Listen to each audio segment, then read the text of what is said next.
Hey guys, tonight, we dive nose first into the murky, bizarre, and sometimes unbelievably gross world of medieval employment. You think your job's weird? Try waking up before dawn to scrub out cesspits, fake cry at funerals, or get literally beaten for a prince's tantrum. The past wasn't just brutal, it was creatively brutal. And tonight, you're going to walk in the shoes of the ones who had it worst. Just a heads up, you probably won't survive this. No, really, between the fleas, boiling lead, and general disregard for basic hygiene, medieval jobs came with a high risk of sudden and inconvenient death. So before you get comfortable, take a moment to like the video and subscribe, but only if you genuinely enjoy what I do here. Drop a comment with your current location and what time you're listening. I love seeing where you all are drifting off from. Now dim the lights, maybe turn on a fan for that soft background hum, and let's ease into tonight's journey together. You are not royalty, not quite. But you do see the king nearly every day. You see him in his most vulnerable, unguarded, and let's be honest, unspeakably awkward moments. Because you are the groom of the stool, the keeper of the king's backside. That's not a cheeky euphemism. It's your job to wipe the royal behind. Your mornings begin with warm cloths, herbal-scented waters, and a cushioned, velvet-covered portable commode because the king doesn't squat like a peasant. You wait in the privy chamber, silent eyes respectfully averted, until you're summoned with a cough or a bell. There are no bathrooms in castles. There are garderobes, holes in stone seats, sometimes hanging over a moat. But the king prefers the privacy of his chamber and your well-practiced discretion. You kneel beside him and the work begins. It's humiliating only if you let it be. Because behind the scenes, quite literally, you're more than just a glorified toilet attendant. You're privy to state secrets whispered mid-relief. The king relaxes here, unburdened in more ways than one. He talks, he schemes, he vents, he jokes, and you listen. You're there when he's hungover, when he's terrified before battle, when he's old and trembling and needs help just to sit. Historians still argue whether the groom's influence was political or merely practical, but letters from courtiers suggest you hold more sway than most dukes. You pass the monarch, his breeches, you choose his undergarments, you soothe his digestion with mulled wine. You don't just tend his body, you tend his moods. You rise through ranks not through noble blood, but through sheer closeness. Other courtiers hate it. They whisper about you behind lace sleeves, calling you the stool sniffer or worse. But they can't match your access. You carry sealed messages from the king himself. When foreign dignitaries arrive, you're already aware of who's trustworthy, who's not. You're the silent shadow of the throne, one who literally gets to see the king with his pants down. Of course, there's the smell. The privy might be sweetened with lavender or juniper berries, but nothing hides the stench of a royal feast gone wrong. You develop a stomach of iron and a nose that shuts itself off on command. You master the art of polite breathing through the mouth. Occasionally, you're tasked with cleaning the commode, though, if you're high-ranking enough, a lesser servant handles that. But early in your career, you do it all. Cloths soaked in warm rose water, thick soaps made of tallow and lye, ointments for hemorrhoids, because let's face it, no throne cushions against roast boar and mead. There's a court painting now hidden in some private collection that shows a groom kneeling with a porcelain basin, eyes upward, as the monarch reads a scroll. The brushwork flatters no one, but the image is accurate. You are both servant and confidant, almost like a valet, but more involved. Quirky fact: the groom was often nobly born. In Tudor England, young aristocrats fought for the role. Why? Because proximity to the king opened doors. You might start your day wiping a rear, but end it arranging treaties or brokering marriages. no joke. One groom of the stool even became Lord High Admiral, and there's ceremonial dignity too. The job comes with robes. You carry the stool of ease in processions. Imagine that on a job description must bear portable toilet with grace. In some courts, the stool is jeweled, not for comfort, but for symbolism. The king's body is divine, and even his waist deserves splendor. But there are dangers. If the king falls ill, dysentery, plague, or worse, you're in the blast zone. One bad pot of oysters and your week becomes a symphony of groans and panicked clutches. Some grooms have died of what the king died of. Your closeness is a double-edged sword, and no one ever talks about what happens when the king's bowels stop working. The mood darkens. Doctors arrive with purgatives, wine steeped with senna or powdered horn. You administer it, you wait, you pray. Because if the king dies constipated, so might your career. At night you sleep near the royal chambers, always on call. You dream of chamber pots and linen cloth. You wake to distant snores and the rustle of velvet hangings. Mainstream historical fact.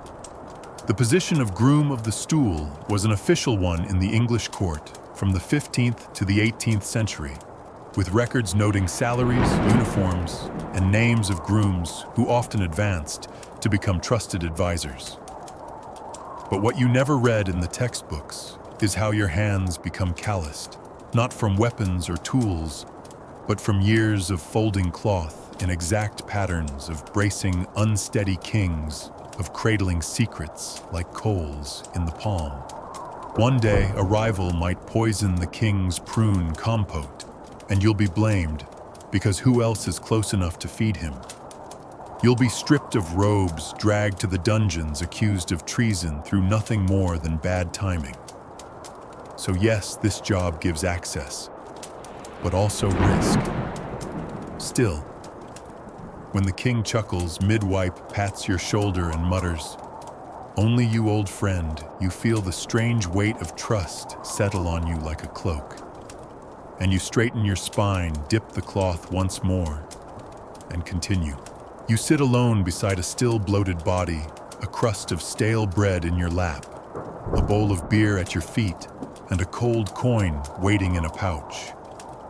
The house smells like old onions, candle wax, and something sharper, something faintly sour beneath it all death. You're here because this man, this butcher, this brawler, this habitual Sunday drunk has died, and his family wants his soul sent off clean. You are a sin eater, and tonight you're going to consume everything he didn't confess in time. The door creaks open behind you. A woman steps in, his widow maybe, or a sister. She doesn't speak, just nods. Her face is dry, but her eyes aren't. You nod back, mutter a prayer that probably came from a tavern hymn, and pick up the bread. You lay it on the chest of the dead man, right over his heart. The beer goes beside his head. You sit cross-legged, waiting while the food absorbs whatever lingers in him, regrets, forgotten curses, unpaid debts, unrepented sins. The fire crackles low. Somewhere in the rafters, something scratches a rat or a restless spirit, hard to say. You hum softly the way your master taught you.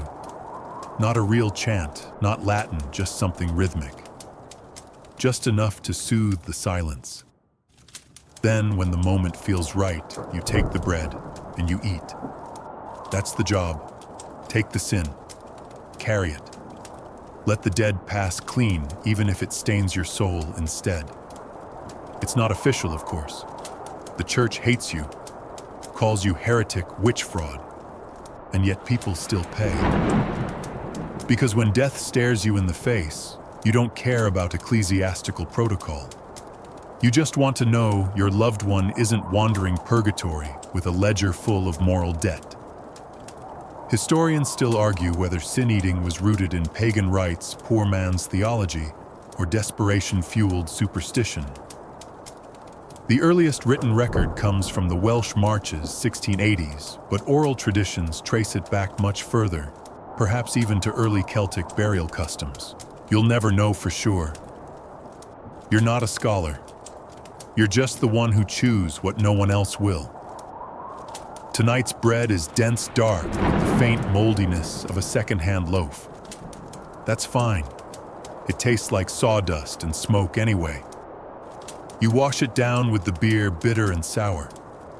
This man wasn't a saint. His sins sit heavy in your belly.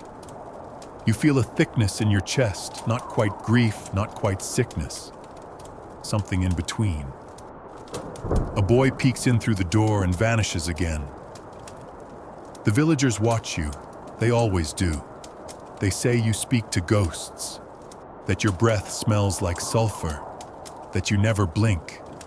You blink plenty, but they'll never believe it. You're the outsider, the filth eater, the deathmonger. You weren't born into this. No one is. It chooses you. Or rather, poverty chooses you, and this becomes the only job willing to meet you in the margins. You started young. Your father's body was the first. No priest would come. The parish said plague. So your mother handed you bread, told you to kneel, and whispered, "Eat it." For him. You did. You've been eating ever since. There's no guild, no robes, no official pay grade. Sometimes it's a coin, sometimes a loaf, sometimes just a nod and a thanks through clenched teeth. But you always eat. And afterward, you carry something new with you. A heaviness. A guilt that's not your own. A quirky detail. Some families would leave a candle lit for 7 nights after your visit, not for the dead, but for you. To keep your spirit from unraveling beneath the weight of so many borrowed wrongs. And you do feel it sometimes. In dreams. 1,000 faces staring. Some laughing. Some screaming. Some just watching.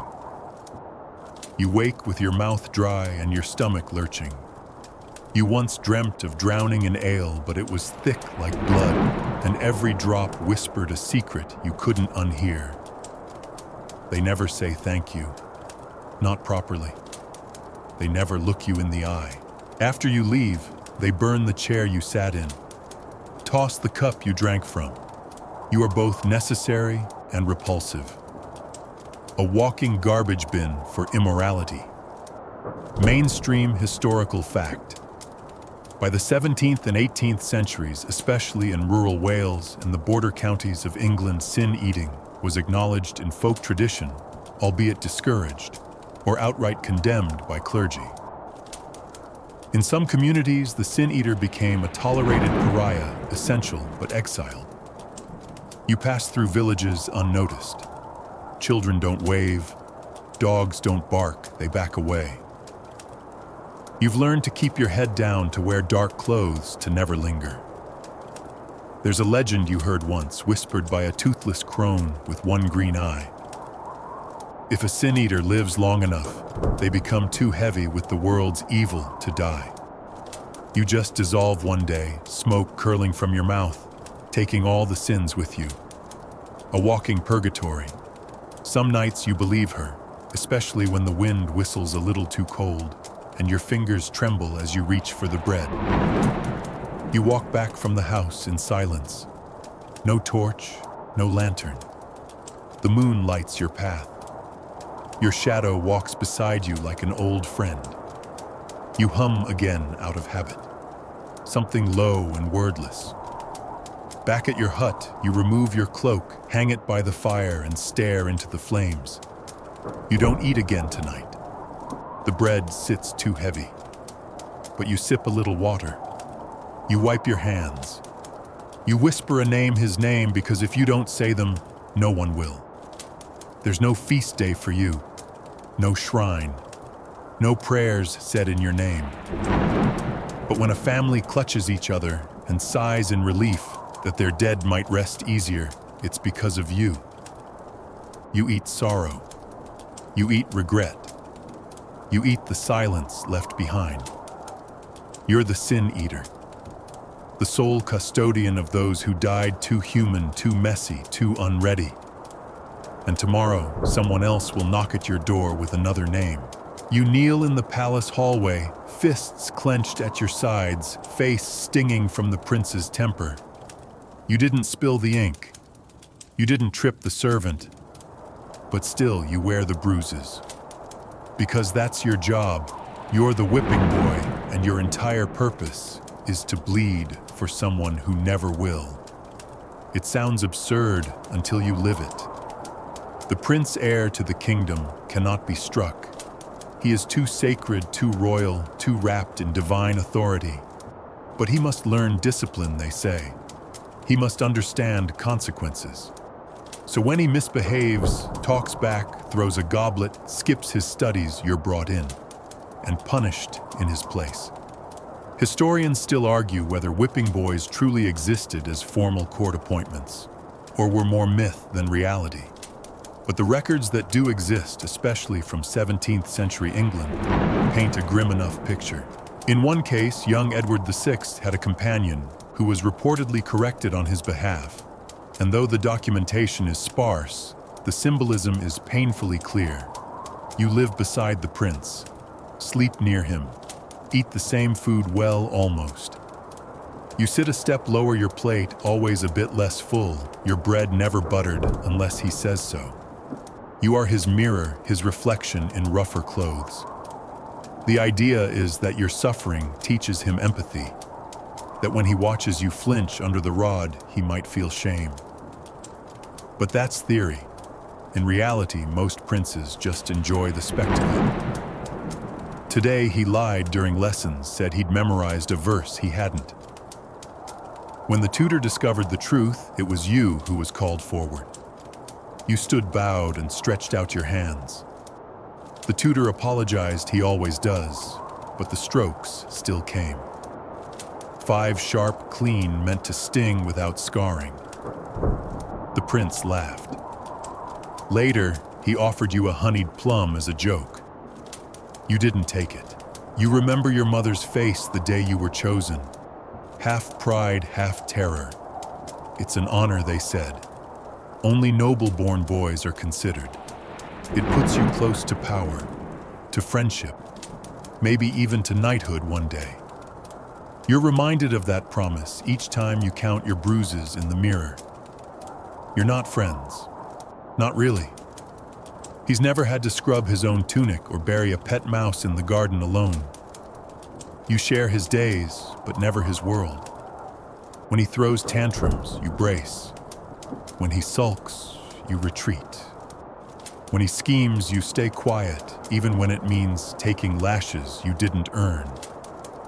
Mainstream historical fact. In the educational systems of 16th and 17th century European courts, especially under strict Protestant tutelage, royal children were surrounded by carefully selected peers who served as moral foils intended to humanize or humble the royal heir. The whipping boy was one such construction, but scholars debate whether the role was literal, symbolic, or exaggerated by later chroniclers. You don't need footnotes, though. You just need thicker skin. There's a rhythm to the palace days. Lessons, meals, falconry, prayer, fencing practice. You follow like a shadow. You're trained, of course. You read Latin. You memorize scripture. You fence well enough to make the prince look better in comparison. But when he disobeys, when he throws his gloves in defiance, or curses the tutor's stutter, your back bears the answer. You're 12 now. He's 11. And already he looks at you like property. A smirk here, a shrug there. Sometimes after a particularly cruel day, you catch him looking away during punishment, not in guilt, but boredom. Quirky detail. In one German duchy, a whipping boy's pain was considered so symbolically sacred that it was believed to sanctify the entire lesson. Boys like you weren't just punishments, they were vessels of royal purification. You almost laugh thinking about that while cleaning your scraped palms with vinegar. The older servants pretend not to see. The tutors pretend it's educational. But one kitchen maid always sneaks you extra cream in your porridge. Once she handed you a lavender sachet for your bruises. You buried it under your mattress like a secret. At night, you stare at the canopy above your cot. Not the prince's bed, his is grander, softer, filled with pillows and tucked sheets. Yours creaks with every turn. But you lie still counting stars through the slit in the window, trying to forget the pain in your shoulders. You wonder what would happen if you ran, if you vanished into the orchard and never came back. But your family lives off your pay now. Your brother's apprenticed, thanks to your service. And if you disappear, you know what they'll do, find another boy. Another soft face to punish in proxy. So you stay. One day maybe the prince will grow. Maybe he'll remember. Maybe when he becomes king, he'll elevate you, make you a knight, or a squire, or something. That's the fairy tale anyway. But you've read enough fables to know how they really end. Sometimes the prince gets tired of you, bored. Sometimes he requests a new companion, and you're dismissed with a pouch of silver and a polite nod. Or worse, you're kept on in silence, ignored, invisible, an afterthought in his glittering life. But today, you're still needed. Tomorrow, too. The rod waits in the tutor's drawer, polished and ready. Your name is whispered, not spoken. You exist in footnotes and rumors. But in the hush of court corridors, your pain is real, your sacrifice tangible.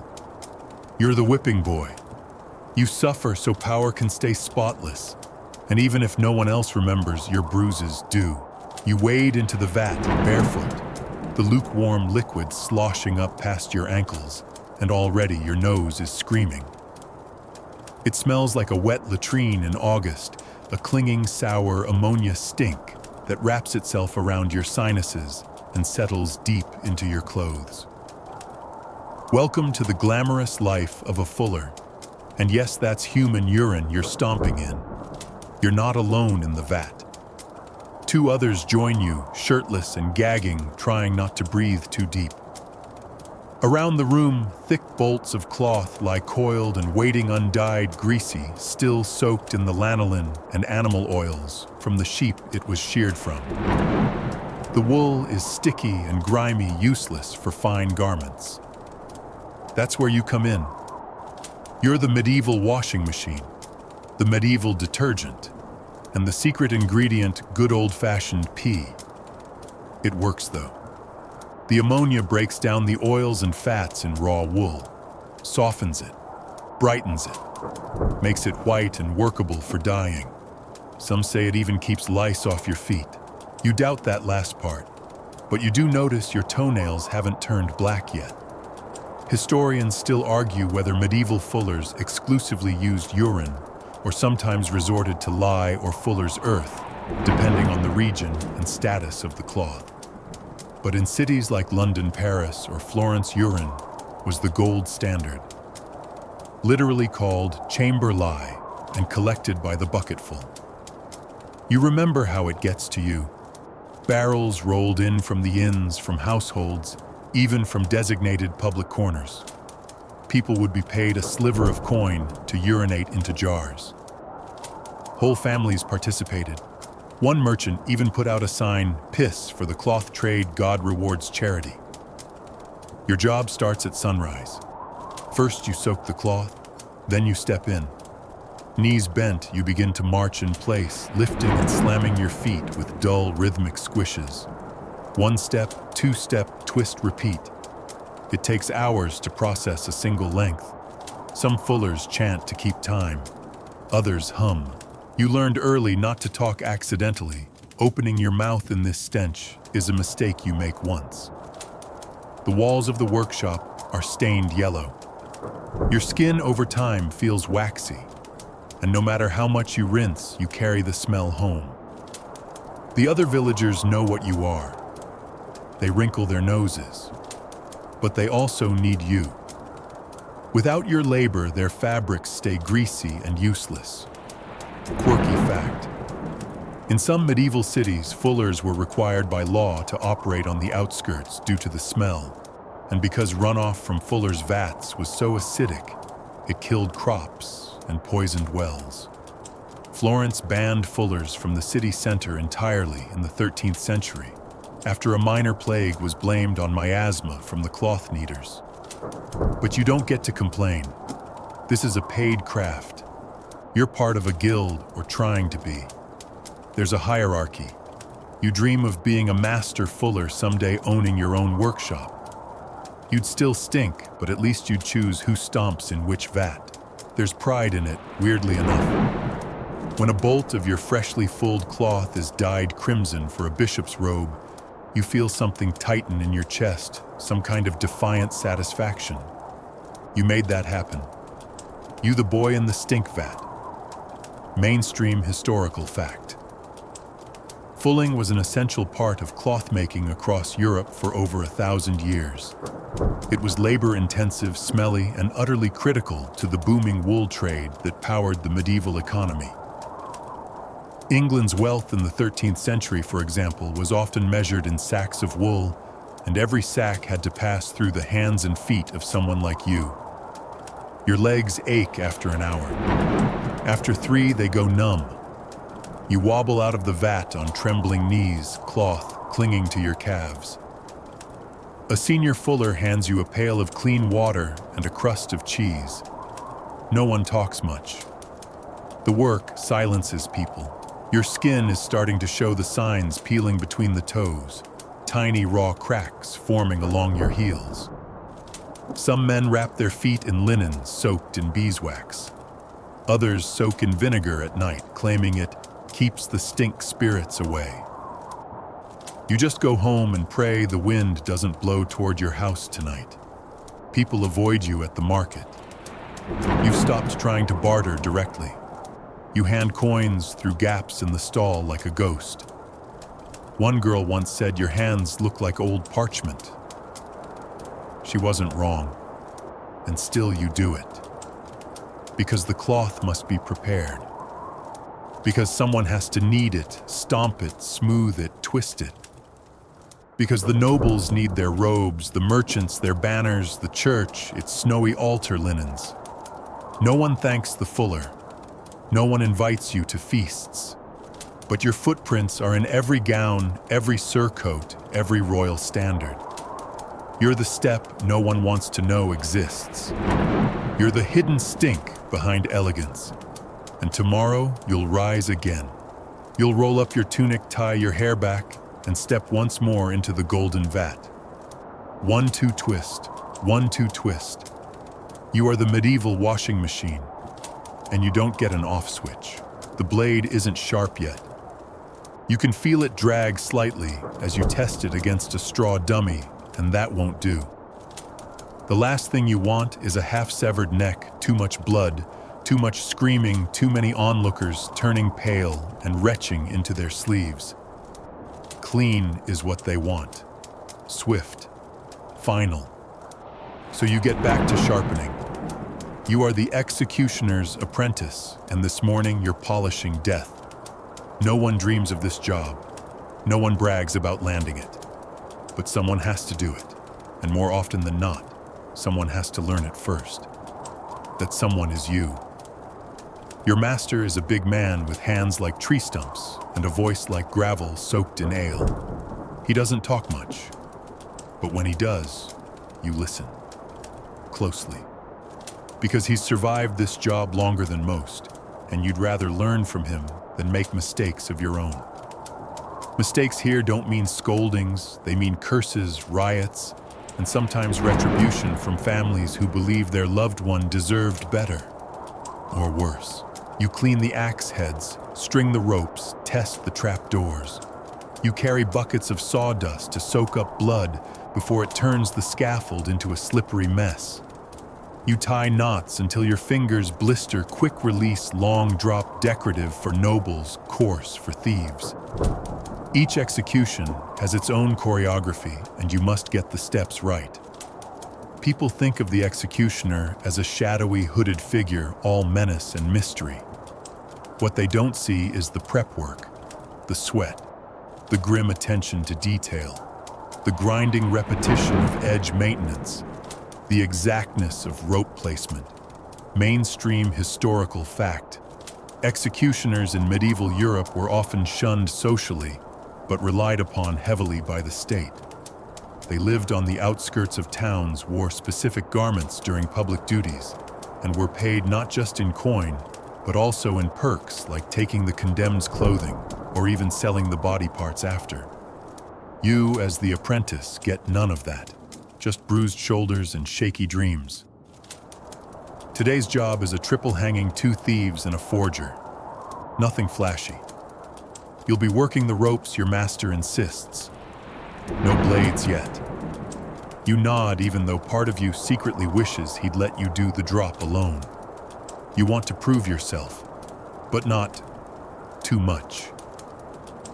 You help set the stage, hammer the supports, test the mechanism. The scaffold groans under your weight as you move across it, feeling for loose boards. The crowd is already gathering, murmuring like a restless sea. Quirky detail. In some towns, the executioner had to announce the sentence in rhyme or verse, a kind of gallows poetry.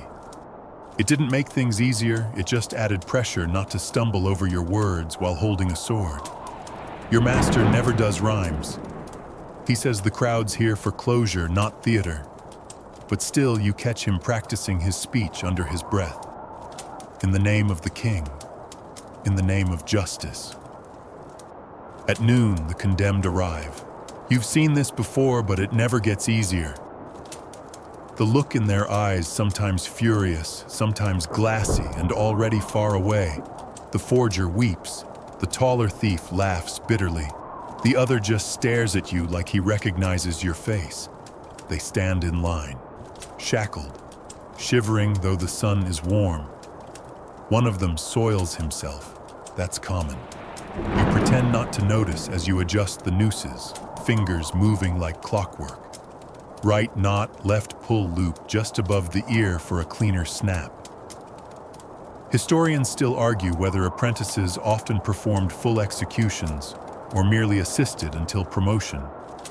But some records from German and Italian cities in the 14th and 15th centuries suggest that apprentices were sometimes thrown into active roles when their masters fell ill or drank too much the night before. Your master steps forward. The speech is short, efficient. He raises a hand and the square goes silent. You pull the lever. The trapdoor slams open. The bodies fall. 2 snap, 1 doesn't. He kicks for 13 long seconds. Afterwards, you scrub the wood with lye and sand. Your master says nothing, just hands you a cloth. You wipe, you rinse. You burn the rope tips to stop fraying. Later in the silence of your shared cottage, he finally speaks. The forger's was too light. His weight, I mean. Should have cut a longer rope. You nod. You already figured that out. That's how you learn. By watching. By failing. Quietly. You don't go into town much. People know who you are now. They cross the street. Vendors suddenly run out of bread when you show up. You stop bothering. One girl once asked if your hands smelled like death. You didn't know how to answer her. There are upsides. You get paid. You get fed. You don't go hungry like the boys scrabbling for firewood outside the walls. But there's no pride in it, not publicly. You walk with your head down. Your dreams are strange. You see ropes growing like vines from your fingers. You see faces that never stop falling. You wake gasping palms, sticky with sweat. There's a small book you keep hidden under the floorboards. Not a holy book, just a ledger. Names, dates, weights, rope lengths, success rates. It's meticulous, clinical. You don't know why you keep it. Maybe to prove you care. Sometimes you wonder what would happen if you missed, if your hand slipped, if a blade landed wrong. You've seen your master do it perfectly again and again. But what if you can't? That day will come. When the master nods and steps aside and you're handed the blade, the crowd won't know you're still just an apprentice, but you'll know. Your hands will know. For now, you wait. You study. You keep sharpening. Not just the axe, but yourself. Because in this job, the only way forward is through steel. The bog water creeps up to your thighs, thick and sluggish, warm from the sun, but hiding all manner of squirming, unseen things. You move slow, 1 foot at a time, careful not to sink too deep into the muck. Dragonflies dart around your head. A frog croaks somewhere nearby. But you're not here for frogs. You're here for leeches. You are a leech collector, and today you're the bait. There's no net, no clever trap, just your bare skin and an old clay pot. The leeches come to you drawn by your warmth, your blood, your heartbeat pulsing just under the surface. You stand still, let them latch, let them feed. Then you pluck them off one by one and drop them into your jar. If you're lucky, you'll fill it by midday. If you're really lucky, you won't faint from blood loss. It's not glamorous. It's not even well paid. But the demand is endless. Physicians, barbers, monks, they all swear by the healing power of leeches. Too much blood, get a leech. Swollen limbs, leech. Hysteria, toothache, broken heart. That's right, more leeches. Historians still argue whether leech therapy actually helped patients or just shortened their lifespan by inches. But in the medieval mindset, where health meant balance and imbalance meant sin or sickness, the leech was practically holy. You try not to flinch when the first one latches onto your calf. It stings a sharp pinch like a thorn, but then it numbs. You feel it wriggle, then settle its body, swelling slightly with your blood. The others follow. One clings behind your knee. Another finds the soft underside of your arm. You grimace but hold still. Quirky fact, a healthy adult leech can drink up to 5 times its body weight in blood, and some were so prized, they were passed down through generations of apothecaries.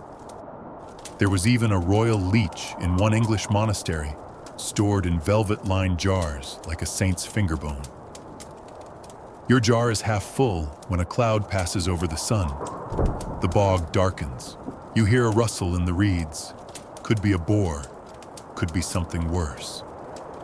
You keep still, leeches wriggling in the jar, the water warm and still around your knees. Back in town, no one wants to talk to you. You smell like decay.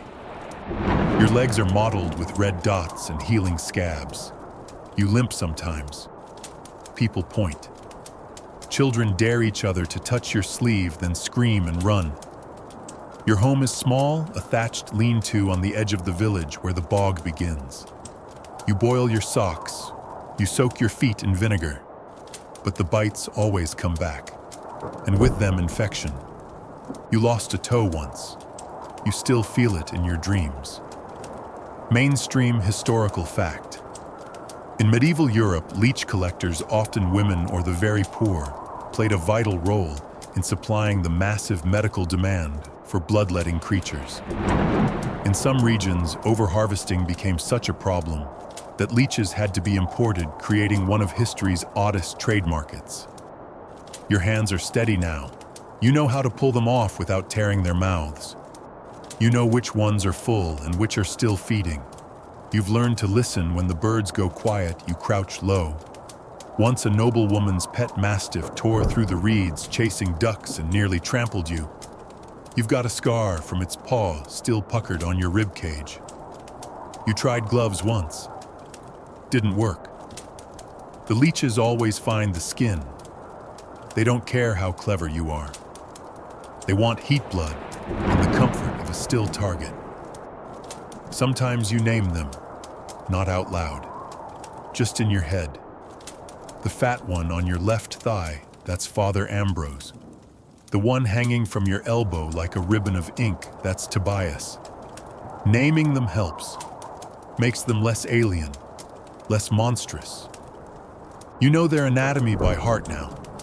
how they have suckers at both ends, how they use anticoagulants in their saliva so the blood keeps flowing. You envy them in a strange way. So efficient, so patient. They take what they need, then fall away. Unlike people, a traveling physician once offered you a coin per dozen leeches, only the black speckled kind. You spent a week neck-deep in water to fill his order. When he paid you, he smiled and said, "You've saved more lives this month than any night." You didn't know what to say. You just nodded and limped away. He never came back. Your worst day, the day you passed out. Too many bites, too much blood lost. You woke up half-submerged, mud in your mouth, a leech still wriggling in your nostril. You screamed, then you laughed, then you threw up. You returned the next day anyway, because no one else wants this job, because your family needs the coin, because you've gotten good at it in your own horrible way. You watch the leeches in the jar, now bloated, glistening, writhing over one another. One escapes and starts crawling up your sleeve. You flick it off gently. The bog water stirs again. You're done for the day. 15 leeches. Not great, not terrible. You wade back to the shore, your legs cold and rubbery, your blood diluted and trickling. You wrap your cloak tight and make for home. Along the way, you pass the barber surgeon's shop. He waves at you, offers a carrot from his stew. You nod, but don't stop. You know where those leeches are going. Into people's mouths, onto their swollen eyelids, inside their armpits. Wherever the body swells or bleeds or aches, you follow. You're the harvester of pain's favorite cure. You're the leech collector. And tomorrow the bog will be waiting hungry as ever. The beak is stiff and smells like dried herbs. It juts out ahead of your face like a bird's skull, the leather mask pulling tight against your cheeks as you breathe in filtered air laced with lavender cloves and vinegar-soaked sponges. You can barely see through the glass eye holes, but no one dares get too close anyway. You look official, important, medical even. But the truth is, you're mostly guessing. You're playing the part of a plague doctor imposter, and the outfit does most of the convincing. The real plague doctors. They're rare, expensive, often stuck in noble households or locked behind cathedral doors, treating bishops and barons and anyone who can pay enough to stay alive a little longer. But here in the winding alleys of the poorer quarters, no one checks your credentials. They just see the mask, the symbol of death or salvation, depending on how much they've lost, and they believe. Historians still argue how much training plague doctors actually had. Some were university-educated physicians. Others were barely literate barbers hired because they didn't flinch around the sick. And then there were the opportunists like you.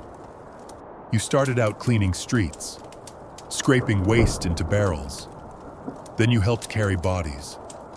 Then someone handed you a mask, told you to follow the cart, and poke the corpses to see if they were still twitching.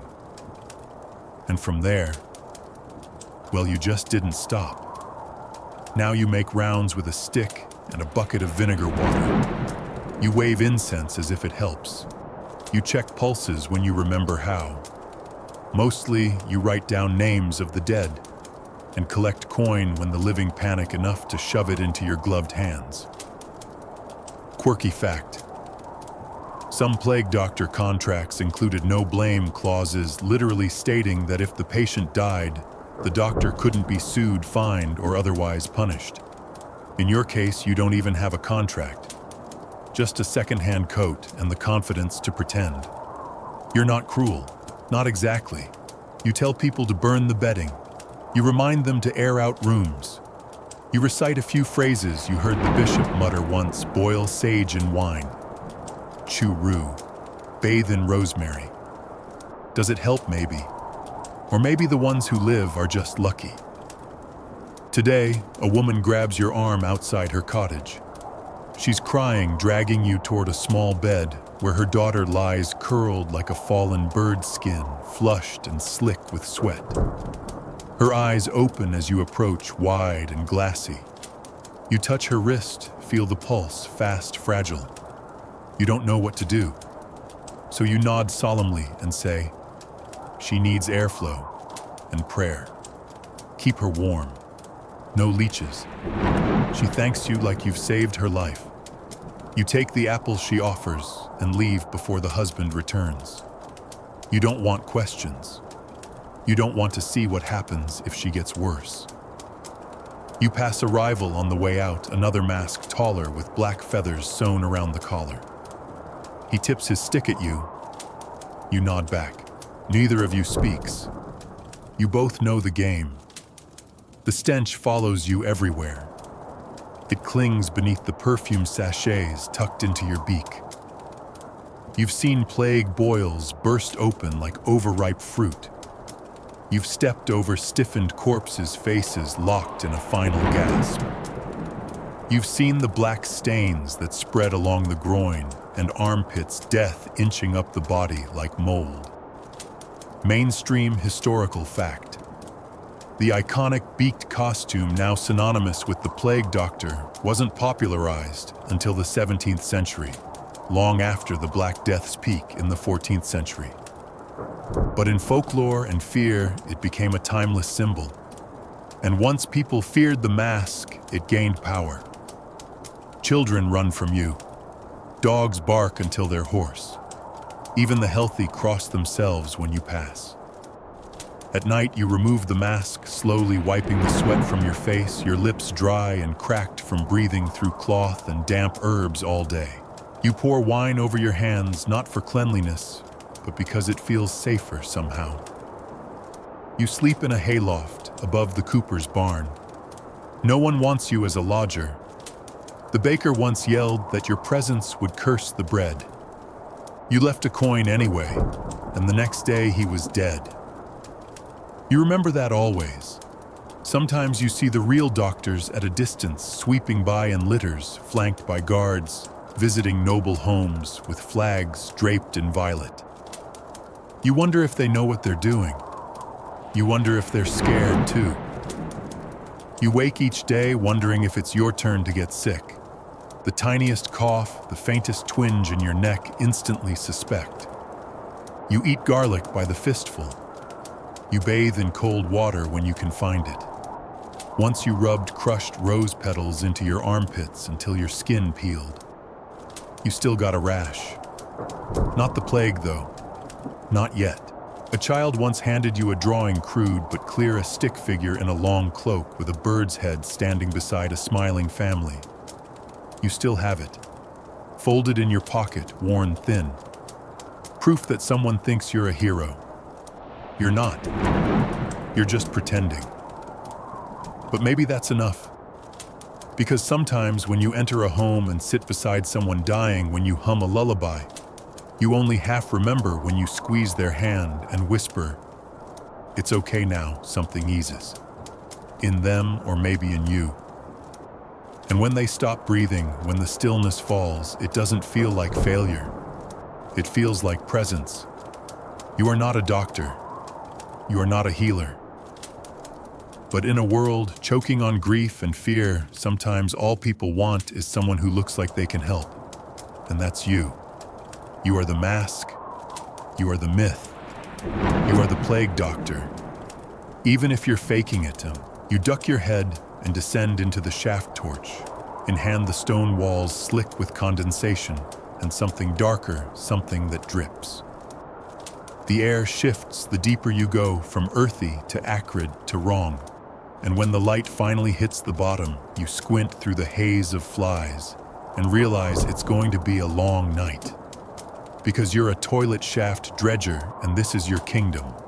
You've been hired by the steward of a castle that hasn't cleaned its garderobes in over a year.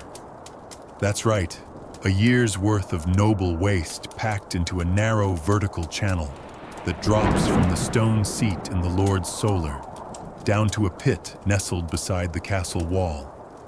Or in this case, a pit that overflowed last week into the servants' quarters. Hence your invitation. You aren't given a proper introduction, just a nod, a sack of sawdust, a pair of rags, and a shovel with more rust than handle. You bring your own boots high-thick sealed with wax, and your own oilcloth hood that barely masks the smell. Historians still argue whether medieval sanitation efforts were systematized or purely reactive, patched together only when the stench became unbearable. But records from English and French estates show toilet shaft dredging was absolutely a profession, often listed under vague titles like night soil men, gong scourers, or simply pit cleaners. You don't care what they call you. You care that the shaft is narrow, and the last guy who tried to scrape it clean passed out from the fumes. You wedge yourself lower into the space, your back against one stone wall, your feet bracing the opposite. It's like chimney sweeping if chimneys were filled with human excrement, rotten food, used cloth wipes, and the occasional rat nest. You scrape with short stabbing motions. The mixture, sludge, black and glistening, clings to your shovel like pudding gone to hell. You scoop, drop it into the pail below, and do it again, and again, and again. Quirky fact: some medieval castles were actually designed with secret latrine chutes that dropped straight into the moat. But that meant the moat turned into a bubbling broth of feces and dead fish, breeding disease and mosquitoes by the cloudful. The more sophisticated castles had cesspits instead. Yay, progress. The worst part isn't the smell, it's the heat. Heat rises and you're working under a straight chimney of concentrated body waste. Every breath is like licking the inside of a spoiled sausage. Your torch sputters from the humidity. Your gloves slip. You curse under your breath, but quietly echoes carry in shafts like this. You find things in the muck: a buckle, a carved wooden spoon, a ring still gleaming faintly. Sometimes people drop things down the chute by accident, sometimes on purpose. You pocket the ring. You always check for valuables. It's the unofficial tip jar. Mainstream historical fact: gong farmers, especially in larger towns, were banned from working during daylight hours. Their work was done at night to minimize public discomfort. They were often paid surprisingly well, considering the danger and disgrace, but forbidden from entering certain public places due to their smell and status. In the castle, you don't have that kind of luxury. It's full daylight, and the guards at the top are betting pints on whether you'll puke. You ignore them. You've done this too long to be rattled. After an hour, your arms are shaking. You've cleared maybe a foot of depth. The pail below is brimming, the stench unbearable even by your standards. You pause to drink water from a flask wrapped in oiled linen. It tastes faintly of mint and iron. You swish spit into the corner and keep working. You find a bone, not chicken. Something longer, human maybe, could be old, could be recent. You leave it. The floor of the shaft is uneven, built of rough stone.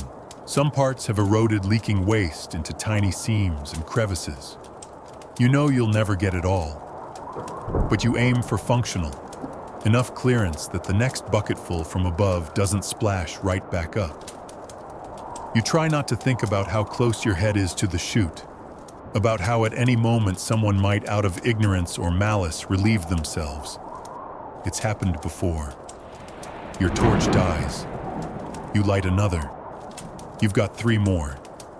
If they go out, you climb blind. Eventually, you're done. At least enough to call it so. You shout up and a rope lowers. You lash the full pail, send it up, and brace yourself for the climb. Your boots slip. Once, twice. You scrape your knee on a jagged bit of stone.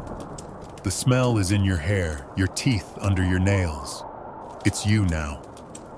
There's no washing it off. Back at the top, the steward wrinkles his nose and offers a cloth.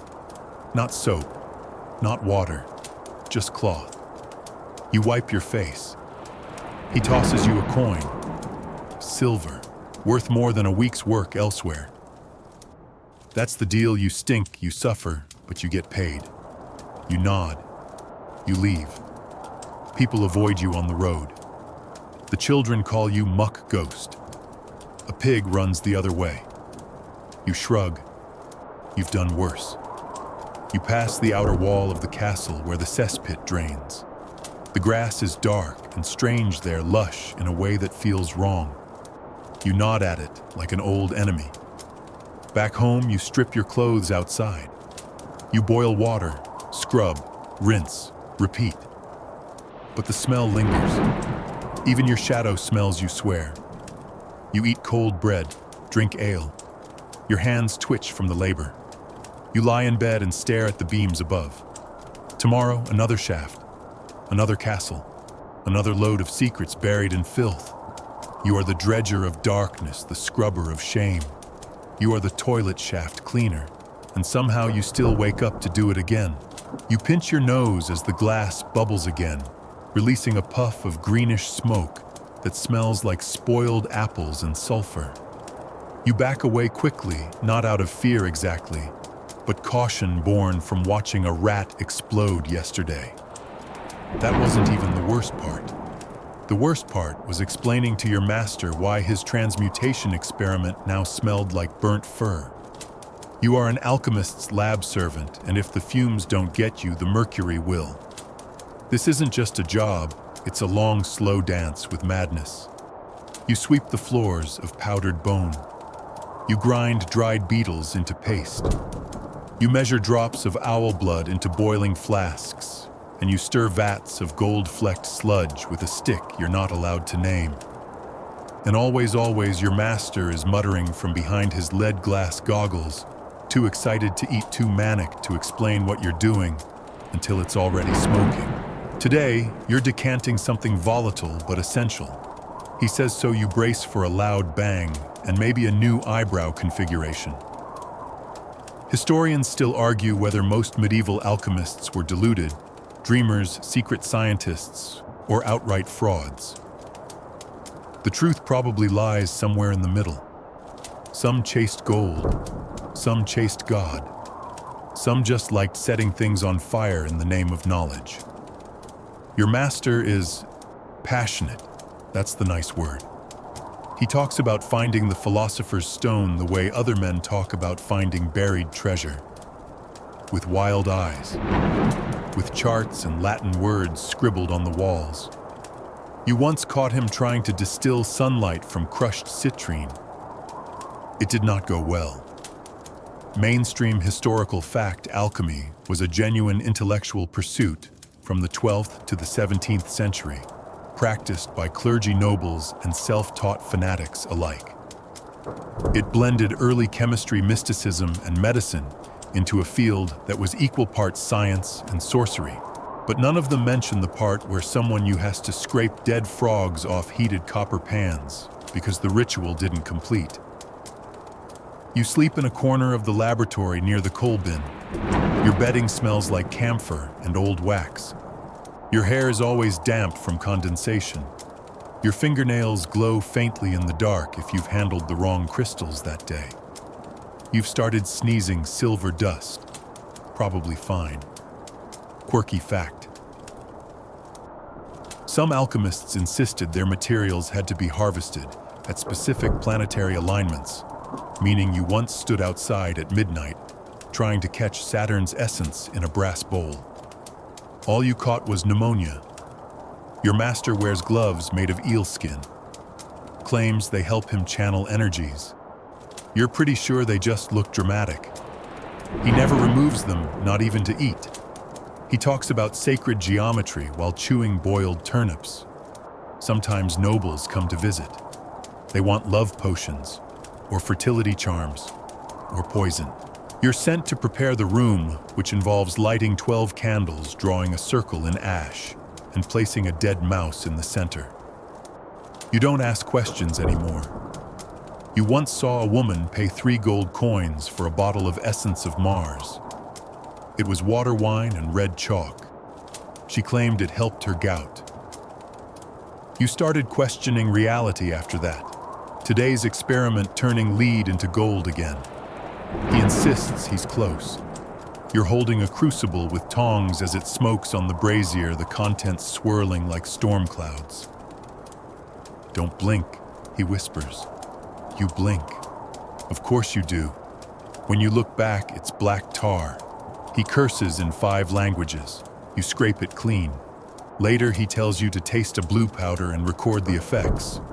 You pretend to sneeze and knock it into the fire instead. He nods solemnly and says, "The flame accepts it." Noted. You've seen apprentices disappear. Just gone.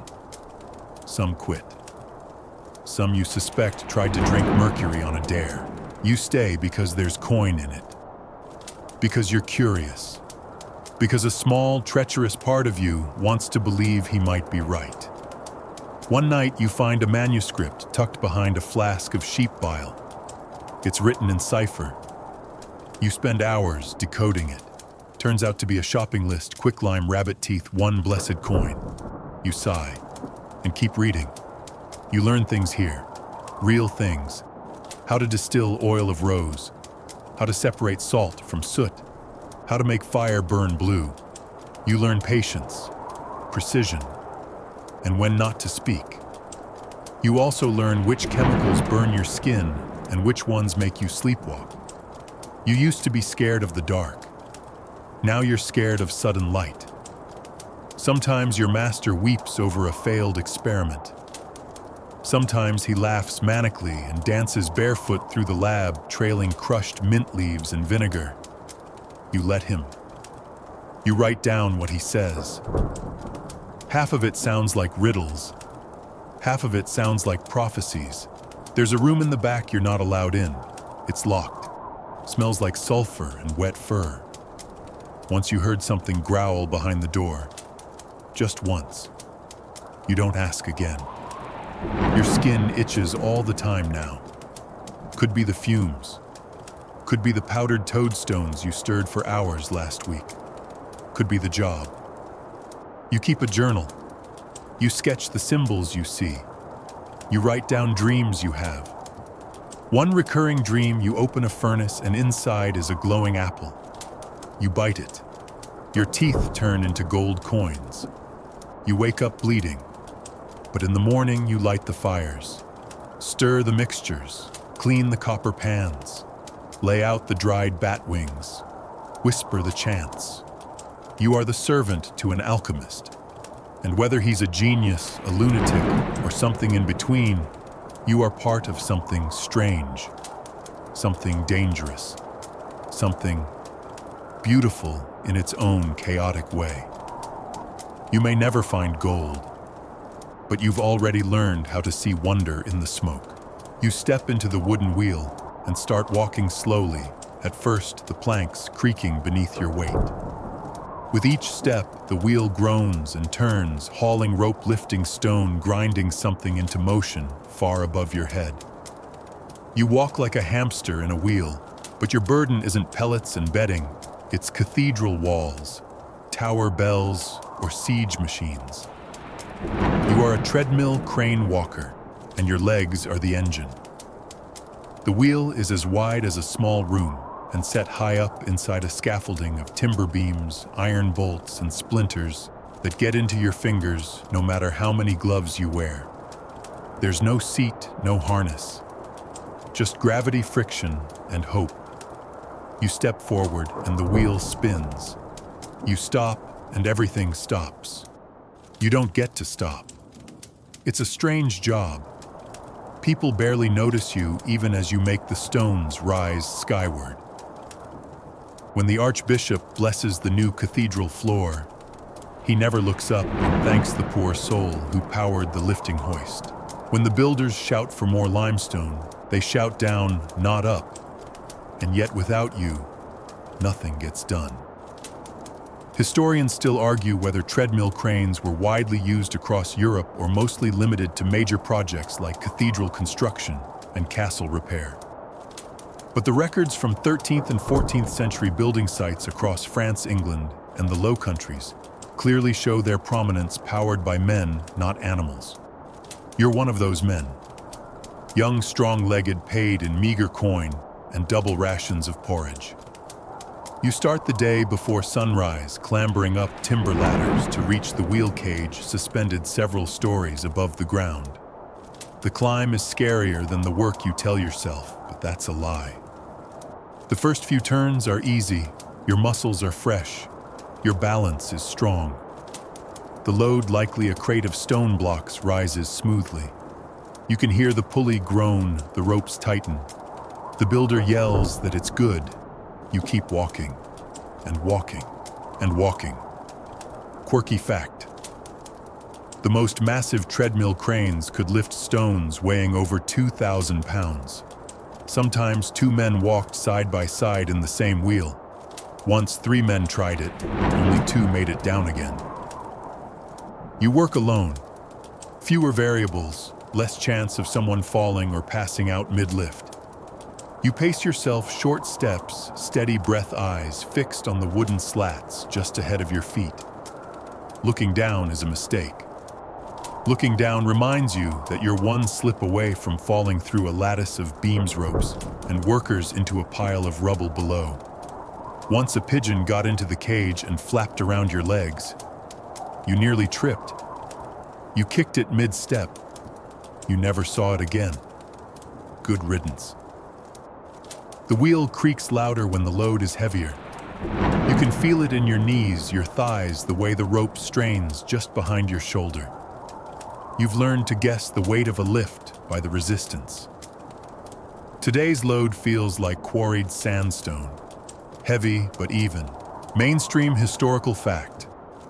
Medieval construction projects took decades, sometimes over a century, and the treadmill crane was one of the most essential machines behind that longevity. Simple physics, the turning of the wheel wound a drum that lifted the load. No magic, just manpower.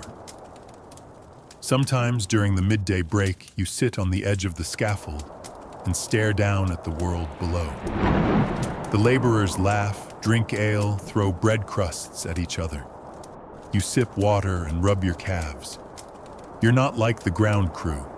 You're above it all, literally, but not in status. You're invisible. And yet they know when you're not there. A stalled wheel means no stone, no wood, no timber up top. The foreman curses your name when you're ill. He doesn't say it to your face, but you hear it. Once you showed up late. The masons were waiting with nothing to do. That day your lunch was accidentally forgotten. There's a rhythm to the job. A hum. The wood thumps with each step. The wheel groans, ropes creak, pulleys clack. You begin to hear music in it, a kind of lumbering medieval drumbeat. Some days the load slips, the rope jerks. You feel it before anyone else. The whole wheel tugs backward. Your balance shifts. You brace your hands against the spokes.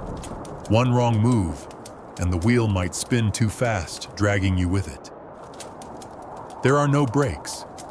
You've heard stories, true or not, who knows of wheel walkers crushed between planks, pinned against walls, spat out through shattered scaffolding like bloody rag dolls.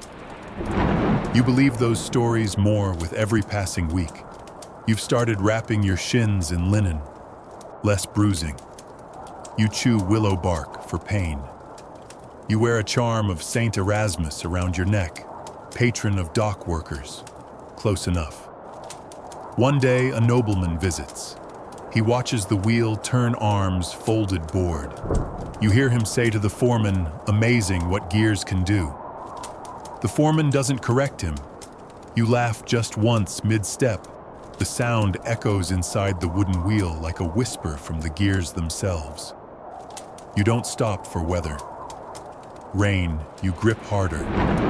Snow, you light the wheel's treads with tar to keep from slipping. Wind, just don't look down.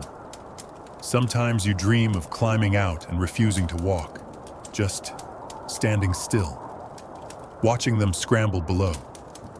But you need the coin, and there's always another wheel walker ready to take your place. You carry weight, not just stone. The weight of towers, bells, arches, thrones. Without you, the sky doesn't rise. You're the foot behind the spire, the lungs of the cathedral, the steady pulse of elevation. You are the treadmill crane walker. And one more step takes the stone just a little higher. You suck in your stomach and crawl deeper into the chimney face, pressed to soot-covered brick knees, bruising with every slow shuffle forward. It's black as pitch, except for the pale square of daylight behind you, rapidly shrinking as you inch higher through the shaft. You cough once bad idea. Soot flies into your mouth and sticks to your tongue. You gag and keep going. You are a child chimney crawler, and your whole job is to fit where grown men can't. Technically, this isn't a medieval job. It's post-medieval, more common in the 17th and 18th centuries. But let's not pretend those skinny little hands didn't start working earlier. Wherever there's fire, there's a chimney. And wherever there's a chimney, someone's got to clean it. And when those chimneys are barely wider than a dog hole, that someone has to be small, light, and expendable. So congratulations. Historians still argue whether child sweeps were a necessity or a symptom of society's casual cruelty. But most agree once someone realized children could be trained to crawl through soot-filled brick tubes with brushes tied to their backs, the practice spread like wildfire. You're 7 years old, maybe 8. You've lost count. The master chimney sweep calls you his climbing boy, even though you haven't done much growing since he bought you. Bought, yes. Your parents were poor mouths, too many food, too little. The sweep offered coin, and off you went. The soot is oily, clings to your skin, fills your ears. You've learned to blink constantly to keep your eyes from caking shut. Your shirt was once white, now it's black. Everything is black. Today's chimney is narrow and old. The walls are uneven. One elbow turn 3 feet above you is sharp, jagged brickwork that once sliced your arm open. You remember that cut. It bled so long the master almost sent for a doctor. Almost. You reach it again now and slow down. Twist your shoulder just so. Breathe. Inch through. You were trained not to panic. Panicking gets you stuck. Getting stuck gets you abandoned.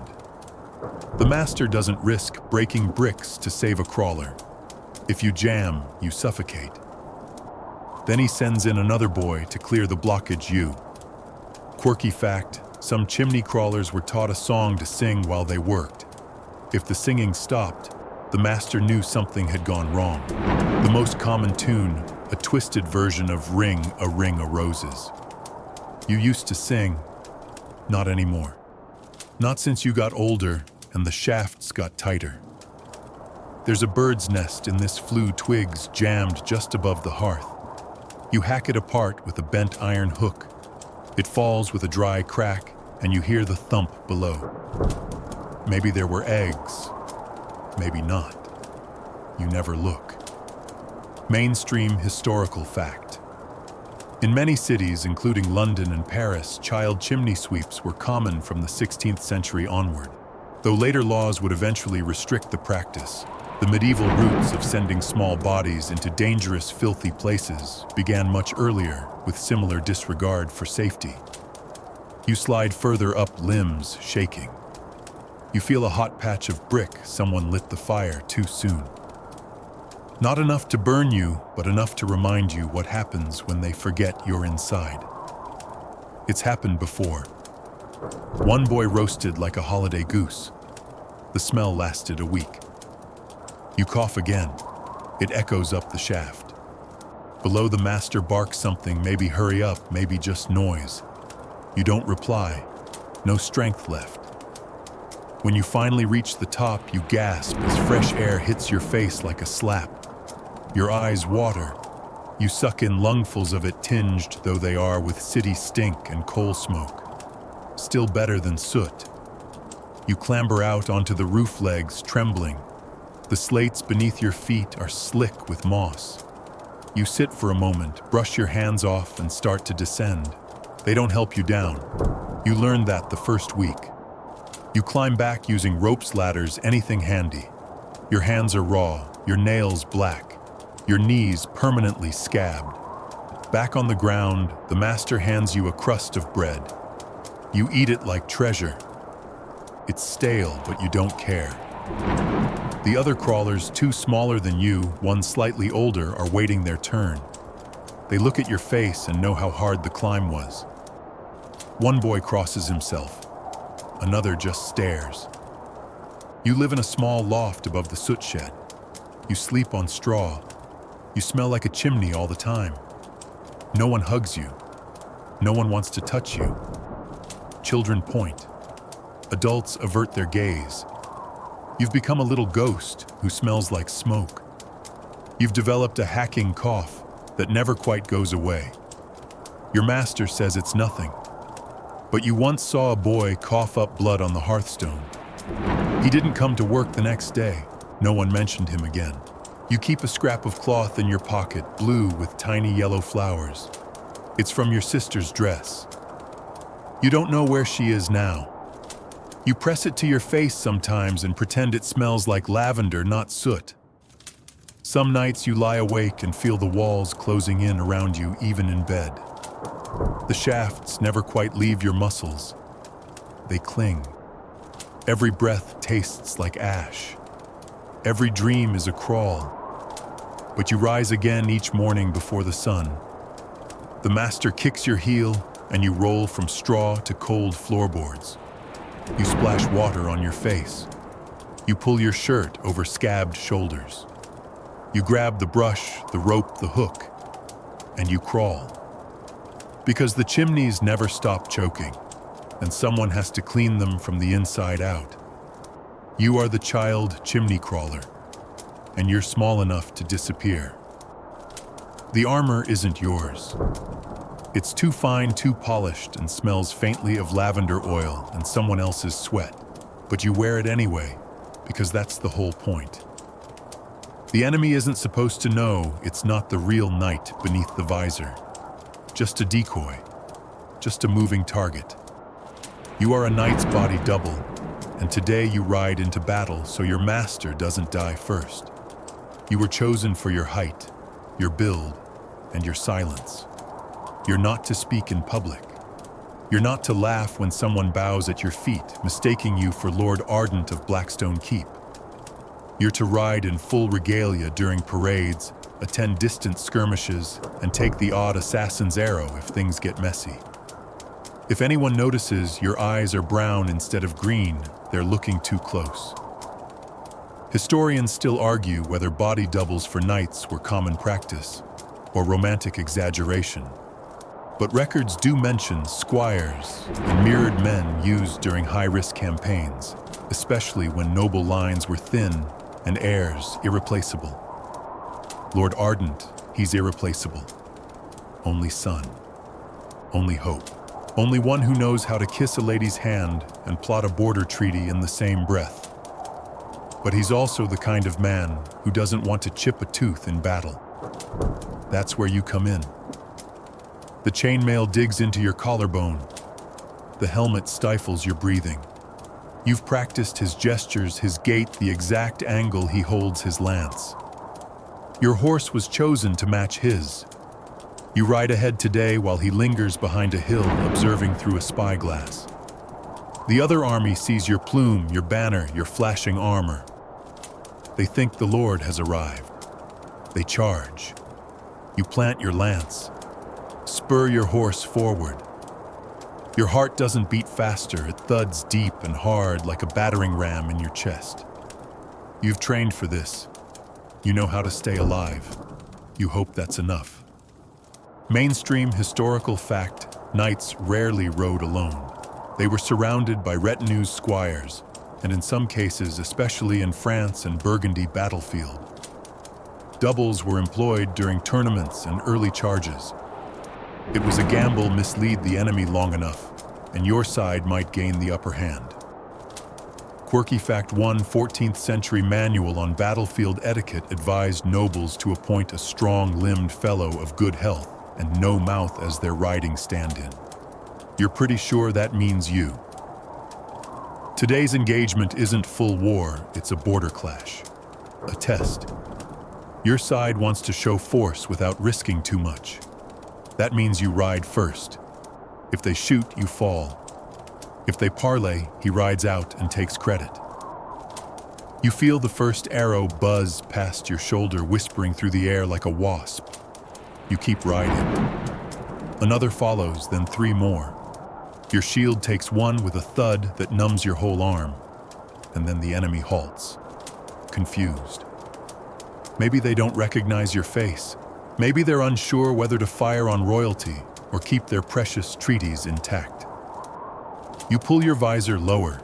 You raise your sword. You turn your horse just slightly enough for them to see the sigil. The gold hawk. Lord Ardent's symbol. They lower their weapons. They want negotiation. You turn and trot back toward your line. You made it. Lord Ardent greets you with a pat on the shoulder and a goblet of water, as if that makes up for the risk.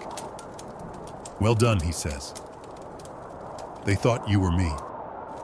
Of course they did. That was the plan. He rides out to speak terms. He takes the glory. You sit silent watching. Your armor heavy with dust and sweat, your heart still pounding. Afterward, you help him remove his gauntlets. You polish his greaves. You become the servant again.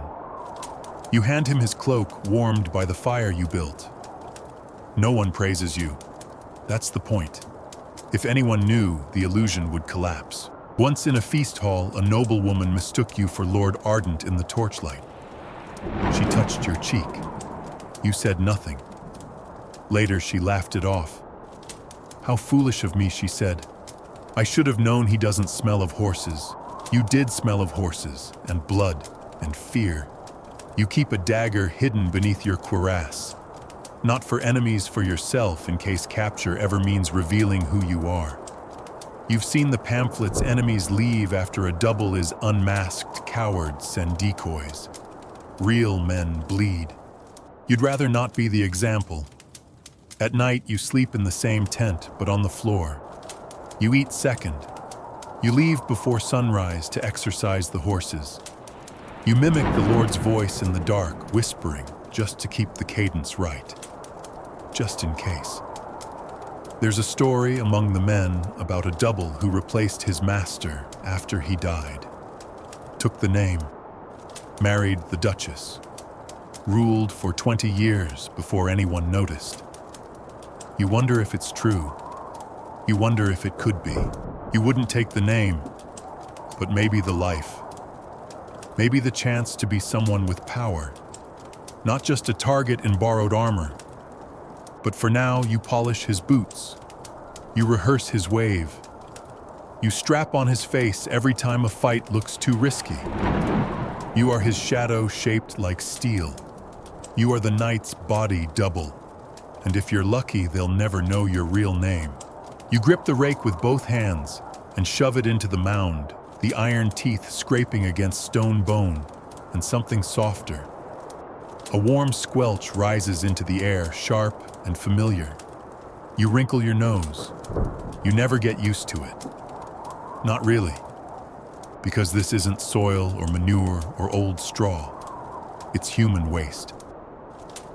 You are a muckraker, one of the countless workers who shovel dung from city streets into carts before sunrise, and probably the last person the wealthy would ever admit they rely on.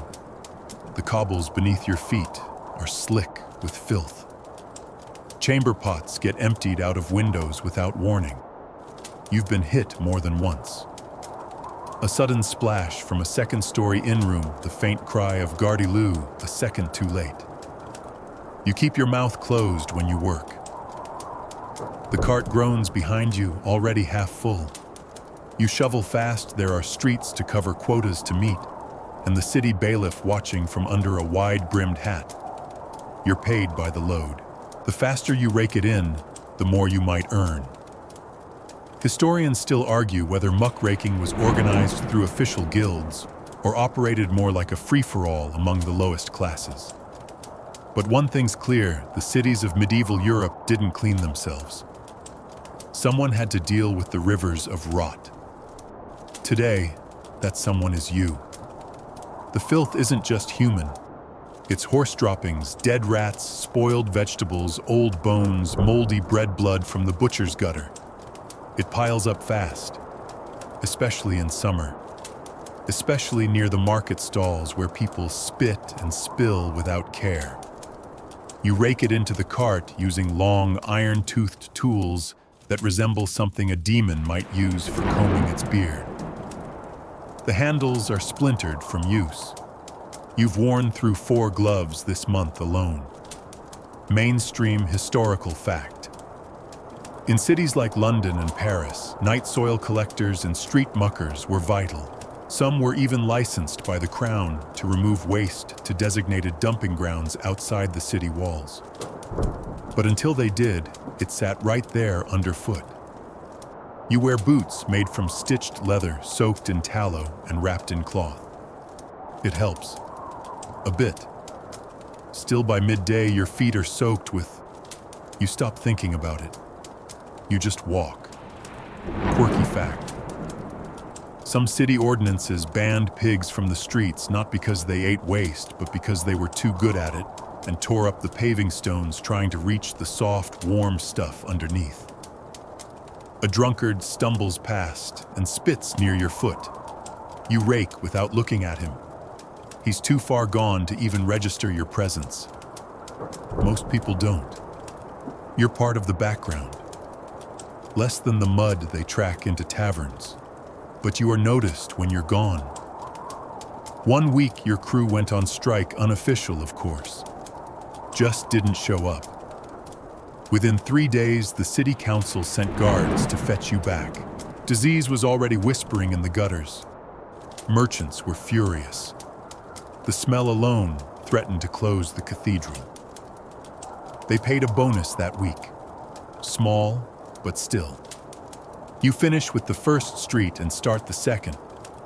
This one's worse. A butcher's stall at the end drains red puddles into the street, and the gutters clogged with sheep fur. You scoop it all, blood meat scraps, and all into the cart. There's a dead dog by the alley wall. It's been there a few days. The city won't pay you for animals, but you remove it anyway. Better than letting it bloat and pop. You don't want that job. Your lunch break is short. Hard bread, a wedge of cheese, and a mug of small beer. You sit on the cart's edge, legs swinging. No one joins you. You eat in peace. Sort of. You've learned to block out the smell. Not entirely, but enough to function. You once thought you'd be a tanner or a mason, something with skill, something people respected.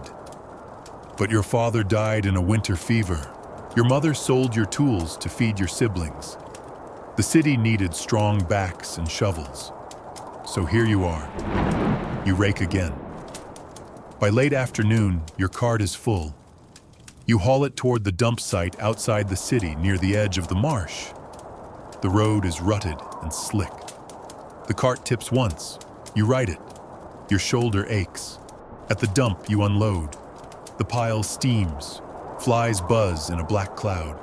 You toss the last rakeful of waste and sigh. Done. Until tomorrow. You head back through the gate. The guard lifts a scarf to his nose as you pass.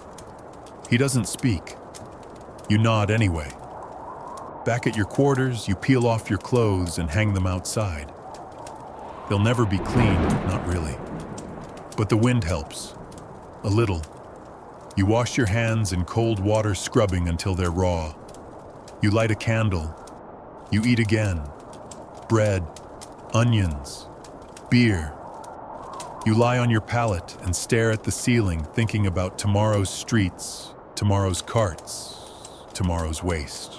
But you also think about the alehouse nearby, the one that doesn't mind your smell if you sit outside, the one where once a girl laughed at your joke.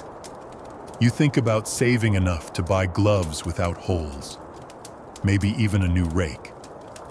You're not proud of your work. But you're not ashamed either. You're the reason the market doesn't reek. The reason disease doesn't spread faster. The reason nobles don't slip on their own mess when they go for walks.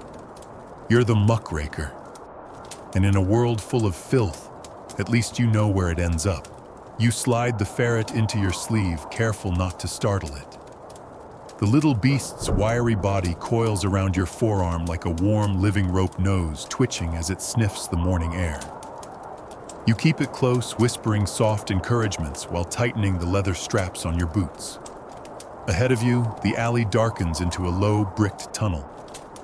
You hear the squeaks, already sharp, chaotic. You smile. You are a rat catcher, and your co-workers today are 3 half-wild ferrets and a bag of soot-covered tricks. Rats are everywhere. Beneath the city streets, in barns, inside the walls of bakeries, castles, orphanages. Some live beneath church pews. One bishop once offered you a silver coin per rat if you cleared the cathedral crypt. You cleared it. You never got the silver. Historians still argue how effective rat catching was during the height of plague years and whether it helped or hurt the spread of disease. One camp says fewer rats, malcounts, fewer fleas. Others point out that disrupting rat colonies may have made things worse. You don't care. You just chase what squeaks. Your pouch clinks with brass traps, tiny nooses, iron caltrops, and smoked liver treats. Your coat is stitched with tiny pockets, each holding something lethal to vermin. You move like a ghost through basements and meat cellars, the ferrets twitching in your arms, your eyes trained to spot a whisker in the gloom. Mainstream historical fact: professional rat catchers were recognized workers across many medieval and early modern cities, often licensed, occasionally feared. They were part pest control, part performer, especially if they used animals like ferrets or dogs. Some even trained rats to come to their scent, only to kill them easier. Today, you've been sent to the bakery district, where sacks of flour are being torn open in the night. The baker is waiting, arms crossed, flour dust in his beard. "They're coming through the vents," he mutters. The little devils walk like they own the place. You nod. You don't need a map. Rats leave trails, grease marks along the walls, chewed corners, urine puddles that catch the candlelight just so. You see it all like a priest reads scripture. You release your smallest ferret, Pickle, fast and lean. She darts into the wall, nose low, body rippling like water through the cracks. You wait, crouched, one ear tilted. Then you hear the squeals. It's a beautiful, horrible noise, tiny war in the walls. You grab a cloth sack and wait by the opening. Moments later, rats begin to flee, scattering like smoke. You strike with your stick a polished birch rod with a knobbed end. Quick, silent. One after another into the sack. A few escape. That's fine. You'll be back tomorrow. Pickle returns, blood on her whiskers, eyes bright. You reward her with dried tripe. She purrs against your hand. You love her more than most humans. Quirky fact: some rat catchers dyed their ferrets bright colors to tell them apart in the dark, or to make them look more magical. One legend says a man in Bohemia painted his ferret gold and claimed it was a demon eater sent by angels. You've thought about painting yours, but they wouldn't like it, and you care more for them than your reputation. You work fast. Rats breed by the hour. One nest becomes 5. 5 becomes a city-wide feast. You once followed a single mother rat through 3 homes and into a grain silo. Inside, you found a nest the size of a laundry basket, 12 pups twitching and blind. You killed them with a stone. Quick. No drama. You've been bitten a dozen times. Once a rat latched onto your thumb and wouldn't let go. You crushed it with your other hand, then wrapped your finger in onion paste and prayed. You still have the scar. You wear thick boots, always. A rat in the boot is a surprise you only suffer once. Children love you. They cheer when you walk past, holding up your bag of tails like a trophy. Adults are less sure. You smell of ferret musk, smoke, and blood, and your job is too close to death. Sometimes you sell the dead rats whole for a penny each. Alchemists, witches, and fringe physicians buy them for experiments. You don't ask. You just collect coin. Sometimes a priest tells you you're doing God's work. Sometimes a woman curses you for bringing plague into her yard.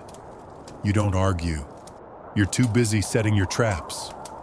Mainstream plague lore says rats brought ruin. But in truth, you know it was people crowded filthy, refusing to listen, feeding the rodents with crumbs and fear. You just clean up after the mess.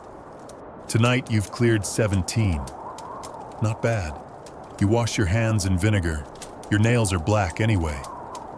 You take the sack to the riverbank and dump the corpses. The current carries them away. You whisper a rhyme, old habit from your mother. In black tail, no trail, take your hunger down the vale. She used to sing it before bed. You catch yourself humming it as you feed your ferrets. You sleep with them curled around you, warm and restless. You dream of scratching noises and walls that breathe. In the morning, another call will come.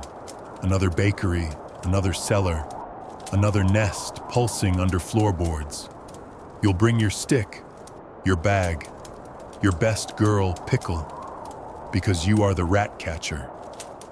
And the city squeaks because you let it. The wheels creak as the cart lurches forward, and the bells on the oxen's harness jingle with a sound too cheerful for what you're doing. The lantern swings from its hook, casting shadows across the alley walls. You pull your scarf tighter over your nose. It doesn't help much. The stench still seeps through, sweet, heavy, and wrong. You are a corpse wagon driver, and tonight you're clearing the plague dead.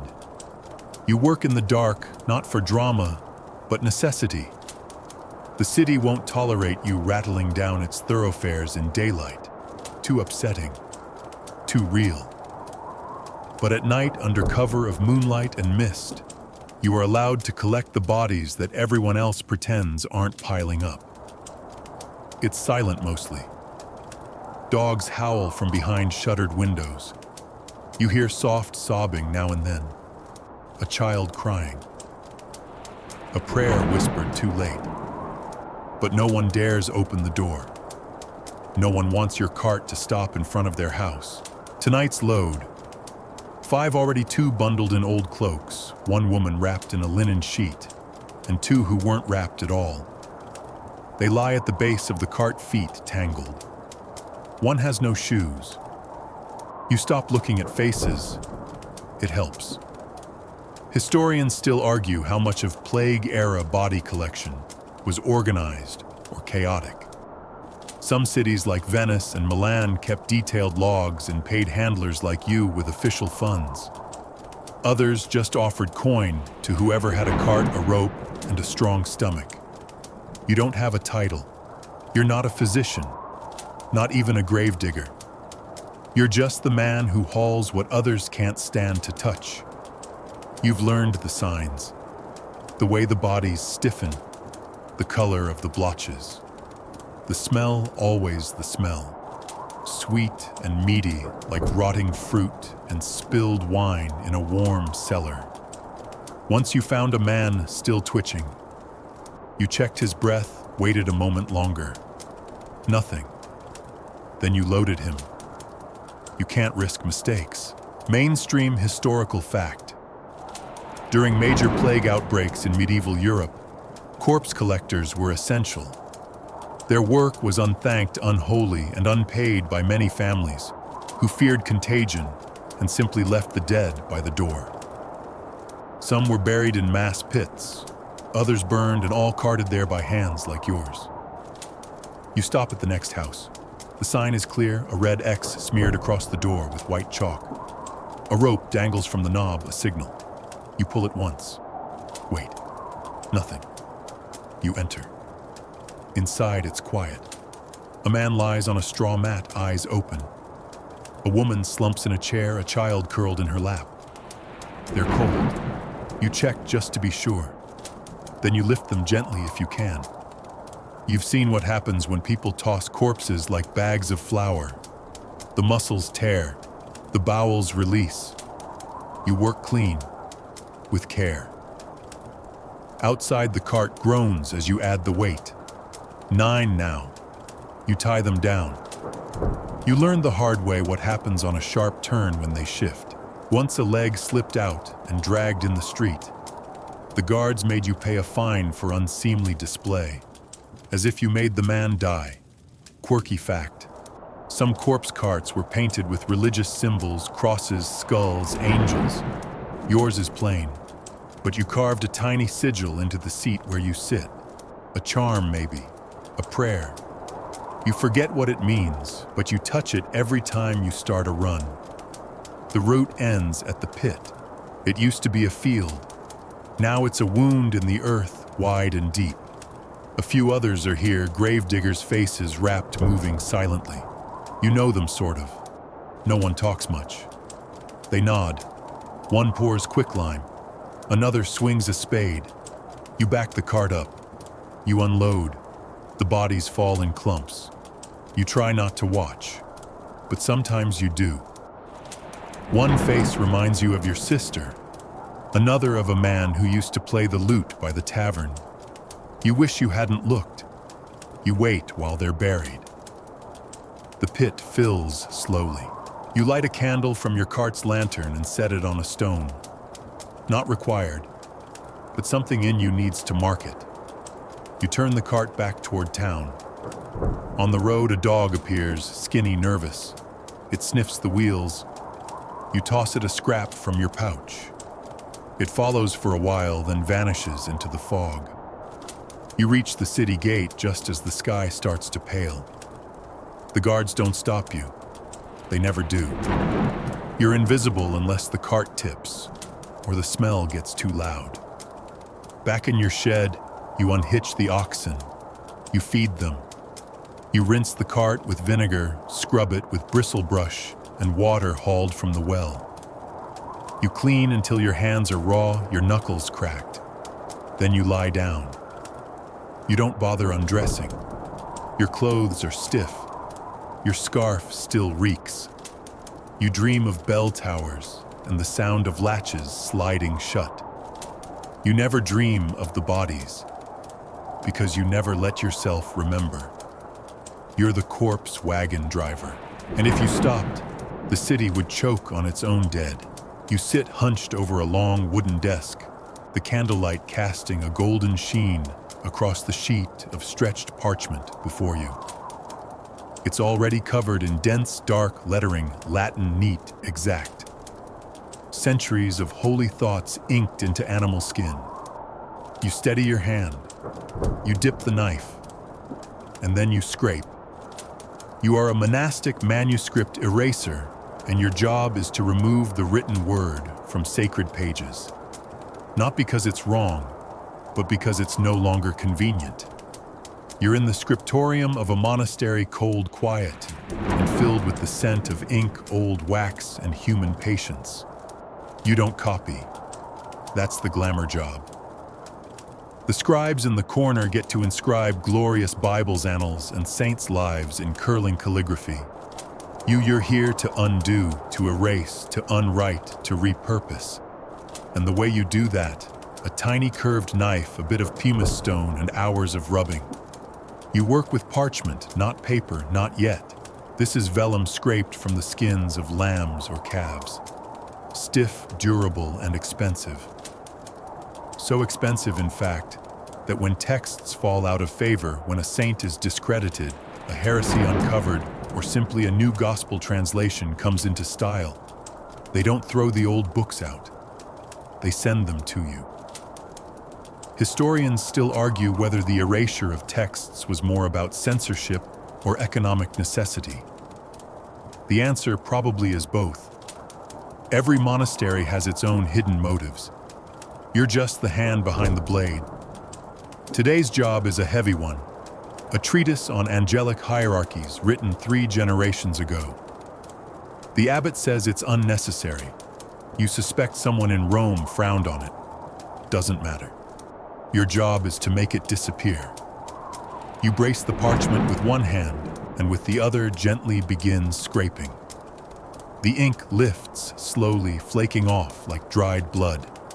You breathe through your mouth, not because of the smell, because of the reverence. You're erasing a man's life work, carefully, silently. Mainstream historical fact. These overwritten parchments are called palimpsests, and many of them have been recovered centuries later with the original writing faintly visible beneath. Hidden texts, forbidden histories.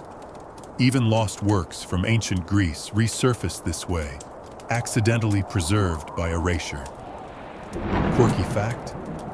Some monks, rather than scrape words, used sour milk or lemon juice to lift the ink from vellum. You tried that once. It curled the page. The abbot beat you with a wooden spoon. You prefer the knife. Clean, sharp, honest. The hours pass slowly. You remove line after line of sacred thought. The page takes on a bruised quality, still pale but ghosted with the past. You know the text will never fully vanish, but it will be forgotten, rewritten, reborn. Later, a scribe will reuse this same sheet to write a sermon on humility. You wonder if anyone will ever notice. The work affects you. Your hands are calloused in odd places. Your shoulders ache. You dream of letters wriggling on skin, curling like worms beneath your fingers. The abbot once said, "Nothing is lost if it serves the present." You repeated it for weeks like a prayer. But now when you scrape away a perfectly formed amen, you wonder. Sometimes you pause and read the lines before you erase them. Today you found one that stuck with you. Even angels fall, but they fall upward. You stared at it for a full minute. Then you removed it. The vellum now glows, faintly smoothed by your hand, primed for someone else's story. You don't talk much. The other scribes think you're strange. You smell of powder and glue. You don't eat in the refectory. You take your meals in silence near the inkwell. You never raise your voice. You are the quiet one, the remover, and yet you know more than any of them. Because when you scrape, you see what was. You read the prayers of forgotten monks, the marginal doodles, the quiet rebellions. You've erased a poem in praise of a nun, a confession of lust hidden in a psalter, a tiny skull drawn inside an O. You erased it all, but you remember. You keep a secret book under your bed filled with what you found. Not stolen pages, just copied lines, snippets, words that stuck. It's your own palimpsest of stolen thoughts. You wonder if that's a sin. You don't ask. Sometimes the abbot gives you pages already scraped. He says they were unfit even to be read once. Those are the worst. You can see they were burned, bleached, mutilated. You work slowly on those, gently, almost lovingly. You once uncovered the faint remains of a spell, Latin crossed with runes. You stared for a long time. Then wordlessly, you scraped it clean. You could have kept it. You didn't. Because this isn't about you. It's about silence, obedience, clean pages. You are the eraser, the unmaker, the whisper in the margin. Tomorrow they'll give you something new. Perhaps a heretical tract, perhaps a love letter, perhaps something even older written in a hand no one remembers. You'll erase it. Because the present needs space. You are the manuscript eraser, and your knife is history's quietest censor. You tie the leather strip around your waist and sling your patched cloak over your shoulder. The morning air is already filled with the clatter of pans, the hiss of fires, and the low hum of 1,000 footsteps. The army's on the move again, and so are you. You're not a soldier, but you march beside them all the same. You are a camp follower, a wife to the war. No papers, no rank, no official name. But without you, the army would fall apart faster than a drunk on a broken cartwheel. You cook, you mend, you nurse. You sometimes fight. And sometimes when the coin's low and the frost bites, you do more than that. Historians still argue over how voluntary this role truly was, whether camp followers chose the road or had it forced upon them by hunger husbands or desperation. But no one disputes that armies have always dragged a shadow behind them of women, children, and tradespeople who followed war like moths to a fire. Today, your morning starts with boiling water over a cracked brazier, washing lice from a commander's undershirt, and darning a pair of socks that will probably rot before they're worn again. You sew fast. The horses are already being saddled. A drummer beats a dull rhythm. You check your pack bandages, dried herbs, onions, bone needles, string a small bottle of vinegar. One cracked bowl, one knife. You're ready. The soldiers know you by name or nickname, Red Witch, Old Girl, depending on what they need from you. They don't ask your past. They don't share theirs. You all march, bleed, and eat together. That's close enough. Mainstream historical fact. From Roman legions to Napoleonic battalions, armies have relied on camp followers to supply labor medicine food, and let's not pretend comfort. In medieval Europe, they were especially essential when supply lines were fragile or non-existent. Today, your companion is limping. Old Magda, a fellow follower who used to be a brewer's wife, then a widow, then a midwife. Now she's just tired. You sling her arm over your shoulder as you walk. No one helps. They glance, but that's it. This army's heading into the hills, chasing bandits or rebels or some noble with a grudge. The captain doesn't say much, but when his boot splits open, it's you he comes to. You patch it with boiled leather and string. He doesn't thank you. You share a pot with 6 others at dusk, beans and root vegetables. The meat ran out a week ago. A soldier trades you a slice of hard cheese for a back rub. You agree. He smells like mold and bad dreams, but your hands are steady. You once helped carry a wounded knight off the field. His side had split open like a ripe peach. You held his guts in while Magda stitched. He lived. He now pretends not to know you. Quirky fact, some camp followers were issued tokens of association, small wooden or copper discs stamped by the quartermaster.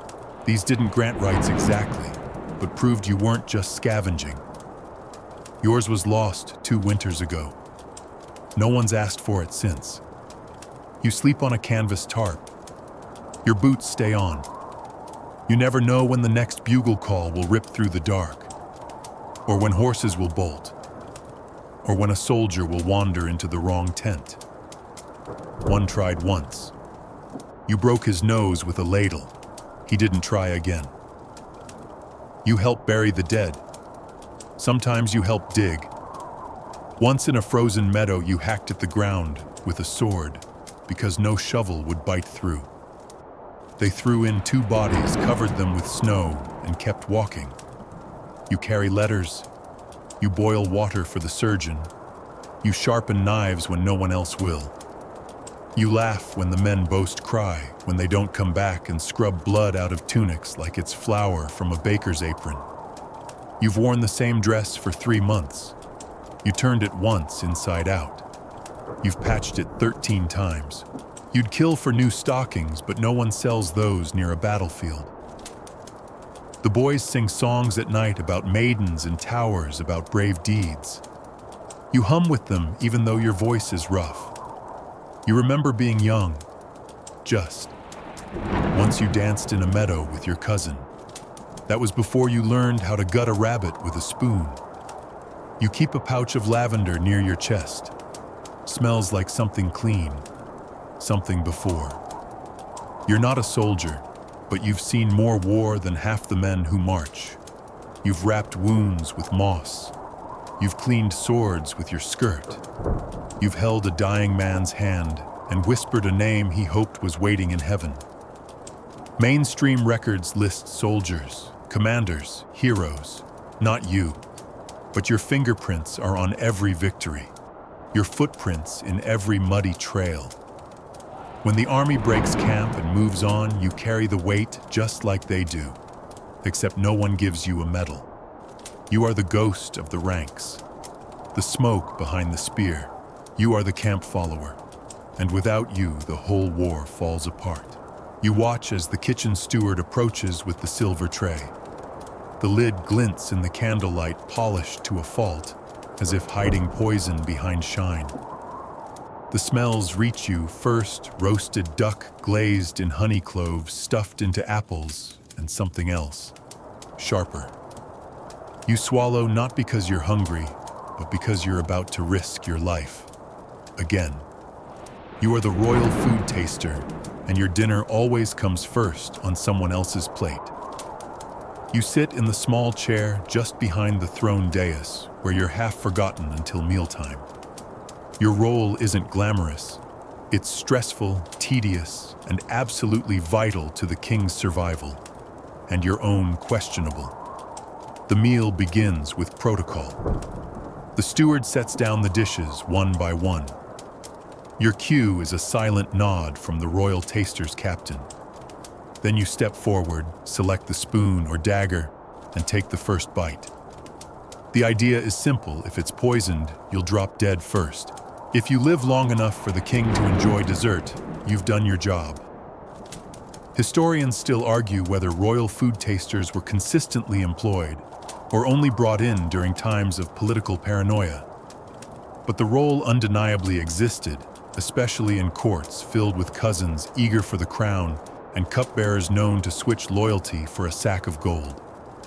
You sit beside the king's feast like a ghost with a fork. Tonight's dishes include swan in almond milk, baked eels, spiced pears, and a wine so strong it could double as fuel. You taste each item, chew slowly, swallow, and wait. 30 seconds, a minute. The king watches, relaxed. He has reason to be. You're not alone. In the shadows are other testers, the wine steward's apprentice, the queen's maid, who samples tea, even the jester, who's been caught sniffing the cutlery before shows. You all serve the same purpose: to be the shield between power and poison. Mainstream historical fact. Roman emperors used tasters obsessively. Emperor Claudius had 3, and medieval rulers followed suit. Some kings employed apothecaries to monitor the taster's pulse during meals. Others relied on superstition: garlic amulets, silver forks, which tarnish with certain poisons, and animals that reacted visibly to spoiled food. You've learned to recognize symptoms. Tight throat could be arsenic. Blurred vision, belladonna. Sudden sweat. Too much nutmeg, or something worse. You know your body better than any doctor. You know how it feels when something's off. That bitter twinge beneath the tongue, the cold sweat before the gut twist. You've made yourself vomit more times than you can count. Sometimes from food, sometimes from fear. Quirky fact. One food taster in 14th century Poland refused to try boiled cabbage for fear of sulfuric poisoning. The king laughed, until the next day when the cook was arrested for smuggling powdered glass into the stew. Your life is a strange rhythm of taste and trust, and distrust. You never eat in peace. You don't snack. You don't nibble, you sample. Every morsel carries weight. Every bite could end your career or your heart. The worst part, you never get full. You taste, then pass the dish on. Just one spoonful, just one cut of meat. You sit with a constant ache in your stomach. Not quite hunger, not quite nausea.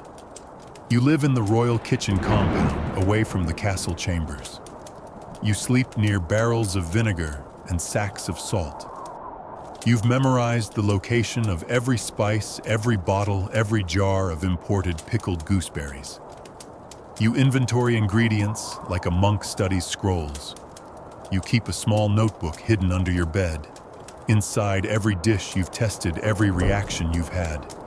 You once noticed a strange clove aftertaste in the king's favorite sausage. Turns out the spice dealer was experimenting.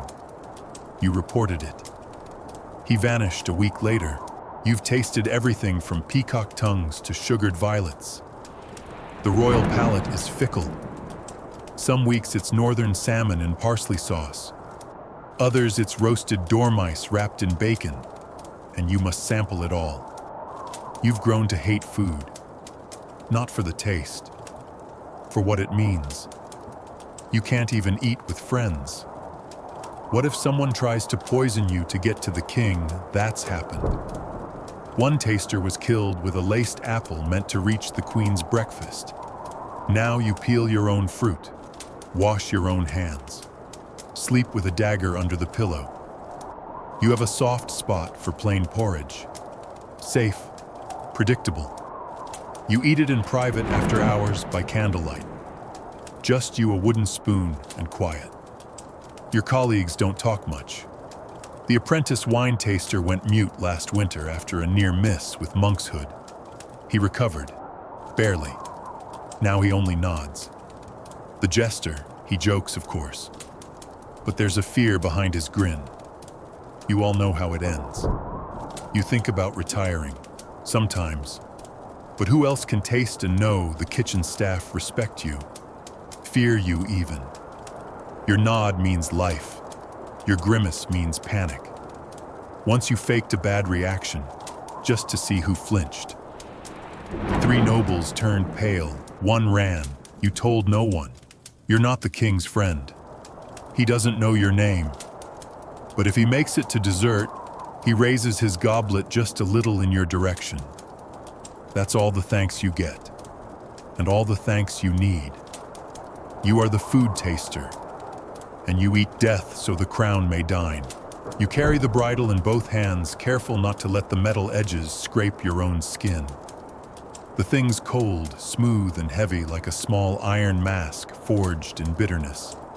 Its tongue piece sticks out like a flattened spike meant to rest uncomfortably on the wearer's tongue. You've cleaned it, polished it, but that doesn't make it better. You are a scold's bridal enforcer, and today your job is to silence someone. The punishment is already approved. The order came down this morning, signed, sealed, witnessed. The woman accused of gossip, slander, and unfeminine outbursts is waiting in the town square, arms bound loosely in front of her face, pale and pinched. You don't know her. You rarely know them. Doesn't change what must happen. Historians still argue whether the use of the scold's bridle, also called the brank, was genuinely widespread or exaggerated in later accounts. But physical bridles remain in museums, and the documents are real. Real enough that you hold one now. One, the crowd's already forming. A mix of morbid curiosity, disdain, and a few too excited sneers. Most of them are men. Some women, too. You spot a few of the usual hecklers, the baker, the brewer's boy, that elder with teeth like corn kernels. They're here for a show. You walk through them like smoke. Silent. Steady. The accused is standing on a low stool near the stocks. No platform, no dramatics. This isn't a hanging. It's humiliation. That's the point. She doesn't cry. She doesn't plead. That makes it harder. You lift the bridle slowly, let it catch the light. The crowd murmurs. She sees it and blinks once, then looks past you. She's already somewhere else. You open the latch and ease it over her head. It fits too well. They usually do. You secure the buckle at the nape, then the smaller one under the chin. Finally, you nudge the mouthpiece into place, flat iron pressing down on her tongue. Her eyes water. You don't meet them. Mainstream historical fact. The scold's bridle was used as a punishment for scolding, nagging, or public speech deemed inappropriate, especially by women. Though records show it wasn't applied constantly, it was real and it was brutal.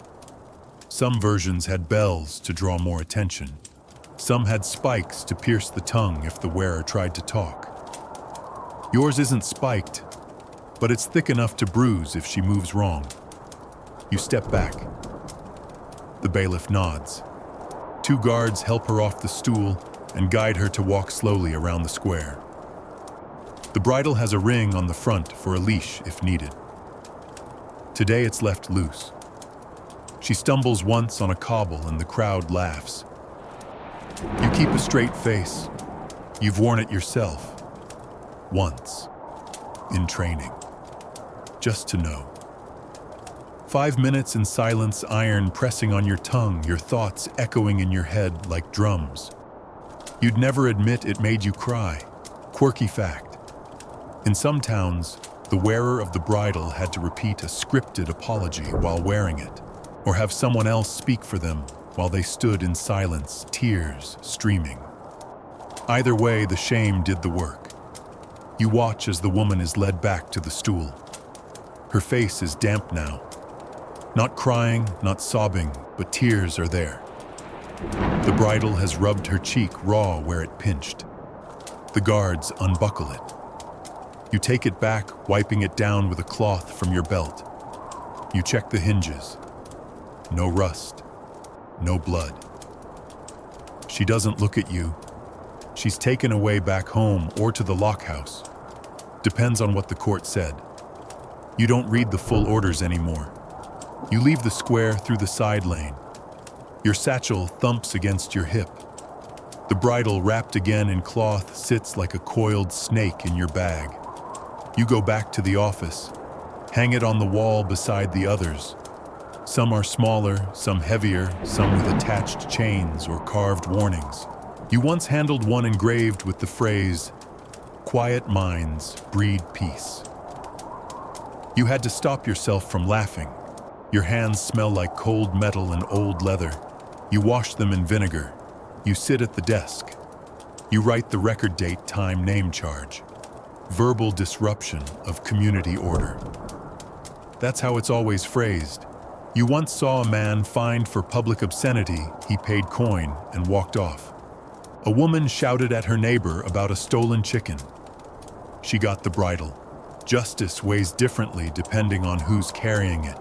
You know that. You still do your job. You don't choose the targets. You just enforce the silence. You've refused only once. The victim was too young, 13 maybe. You said the bridle wouldn't fit properly. That was a lie. You were suspended for a week.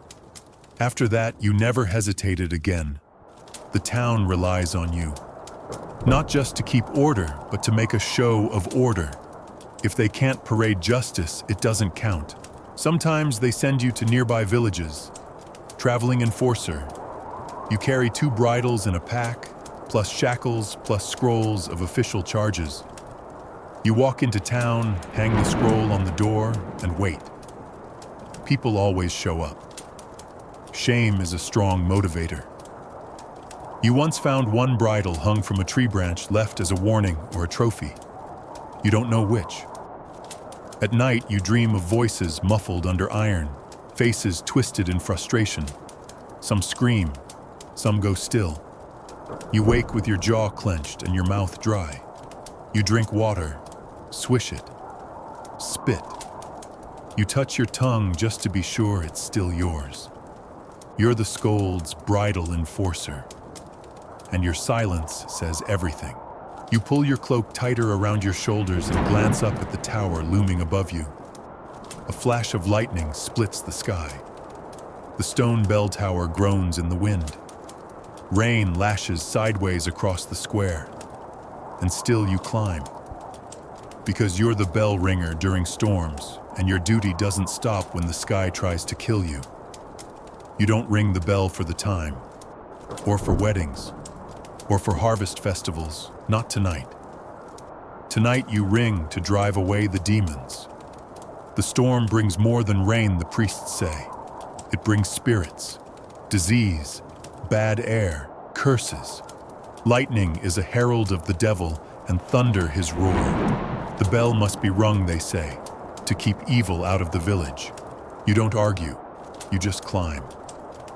Historians still argue whether storm bell rituals were superstition's symbolic protection or accidental lightning magnets. What's agreed is that in many medieval towns, especially in France, Germany, and parts of Italy, bells were rung during storms to dispel evil. Bells blessed by priests were believed to have power over weather, over spirits, over death. You reach the bell platform, breath fogging in the cold. The tower sways slightly under your boots. You don't look down. Not now. The bell looms above its bronze surface, slick with mist. You tie the rope around your wrist and yank once, twice. The clapper strikes. A low, rolling bong echoes into the storm. You wait, then ring again. The bell sings across the village, its sound oddly clear against the wind. You feel it in your chest, in your teeth. You pull again. You were 13 the first time you rang it. The elder bell ringer collapsed halfway up the stairs, too much wine, not enough breath. You took the rope and finished the job. They said the plague stayed away that week. They said you had a gift. Mainstream historical fact. Some church bells were inscribed with Latin phrases like fulgura frango, I break the lightning. These bells were blessed, anointed with holy oil, and believed to ward off storms and bad harvests. Bell ringers were often considered holy assistants or unlucky lightning bait. You've been struck once, not directly, but close enough. The jolt threw you back against the wall. Your fingertips buzzed for hours. The priest said it was a sign you'd been tested and survived. You just remember the smell of burned wool. Quirky fact. Some towns used storm hammers, metal rods attached to bells to intensify the sound. In others, bells were believed to crack if rung in the presence of true evil. You've seen a cracked bell. Once. No one talks about it. The rope jerks in your hand as the wind pulls it sideways. You brace your feet, grit your teeth, and yank again. The bell sings. Thunder answers. You're soaked through now. Hair plastered to your skull. Hands red. Blisters splitting. You don't stop. You've heard stories of spirits riding lightning bolts, of demons entering homes through cracks in the roof during storms, of devils riding the rain, seeking open windows. The bell is meant to scatter them. That's why you ring it. That's why someone must always ring it. Sometimes the priest comes up and chants beneath the bell. Not tonight. He's old now, fragile. The stairs would break him, so you ring for him too. You think about the families huddled in their homes, listening, counting the bell strokes like a lifeline. Each ring means the ward is holding. Each tone drives the darkness back, if only for a moment. You wonder if they know who's up here. Probably not. You're the shadow behind the sound. A sharp gust slams against the tower. You stumble. The rope jerks loose for a second. You scramble and catch it again. Your hands are numb. You pull.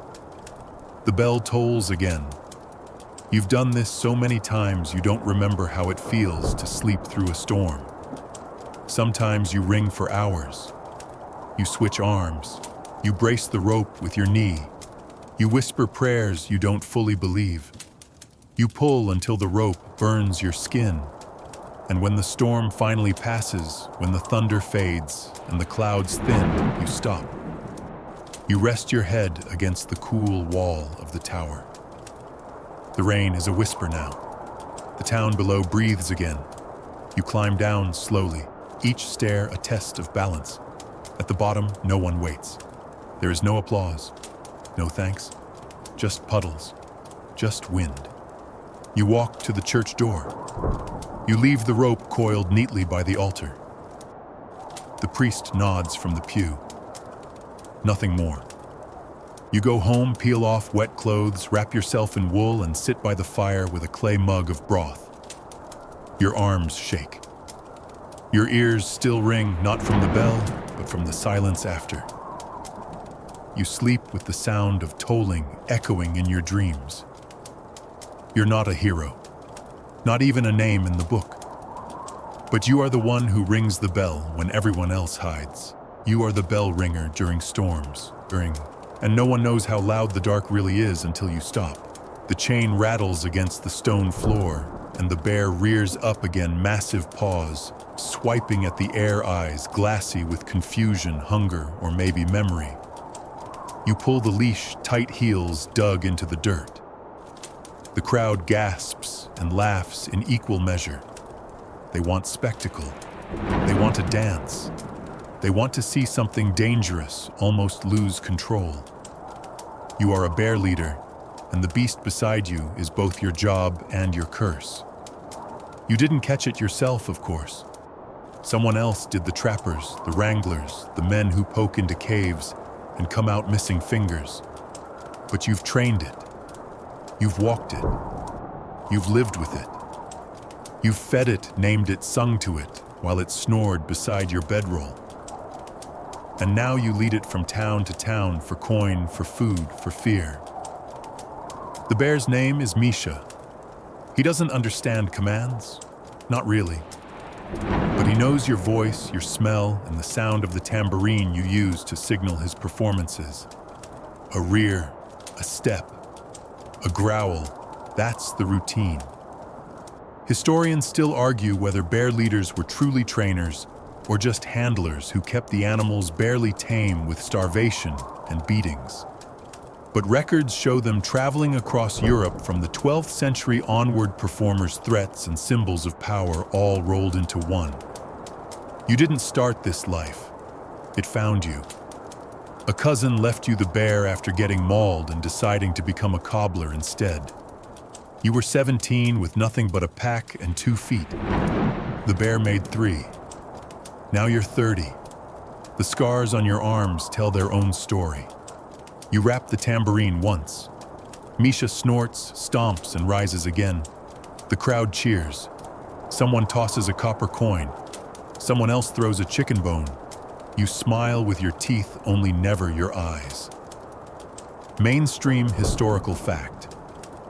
In England, bear baiting was a popular spectacle, dogs sent to attack chained bears for entertainment. But bear leading, the gentler cousin of this sport, was more portable.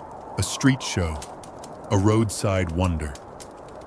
A way to bring danger into the market square without the blood. Usually. Misha growls and swings too far to the left. You tighten the leash again. The chain digs into your palm.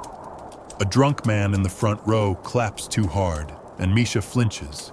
Your heart stutters. You flash a treat, dried fig, his favorite. He snatches it, drool wetting your wrist. Quirky fact. Some bear leaders dressed their animals in robes, put bells on their ears, or painted them with crushed berries. One tale tells of a bear who was trained to bow after every sneeze. You've tried costumes. Misha hated the hat. You stopped. After the show, you collect your coins and lead him away. Through the alley, past the stables, toward the edge of the woods where your cart waits. The children follow. Always. Eyes wide. Is he tame? Does he bite? Can I pet him? You never answer. You just say he's a bear. That's enough. You sleep beside him most nights. Not close, just near. Enough to hear his breathing. He snores. Sometimes he cries out low, guttural sounds as if dreaming of forests he barely remembers. You feed him by hand. You groom his fur. You clean his claws. You once pulled a splinter the size of a dagger from his paw. He didn't growl. He just looked at you, eyes glassy. You whispered, "There, boy," like it meant anything. The townsfolk think you're fearless. You're not. You flinch in your sleep. You wake with cold sweat. You know how close you live to death. One wrong turn, one startled moment, one loose chain. It's happened before. Not with Misha, but with others. The bear in Rothbury tore a blacksmith's face off during a performance. The one in Gelderland crushed its handler in front of a crowd. You heard the crowd cheered, thought it was part of the act. You've trained him not to roar at dogs, not to flinch at drums, but you can't train fear out of an animal or a man. Your back aches from walking. Your boots are worn. The coins you collect barely cover the food he eats. A full-grown bear is no cheap pet. You thought about selling him once, thought about letting him go in the woods, but he doesn't know the woods now. He knows rope. He knows fire. He knows your voice. He'd die alone. So you stay. Some nights you play the tambourine softly while he dozes, not for training, just for you.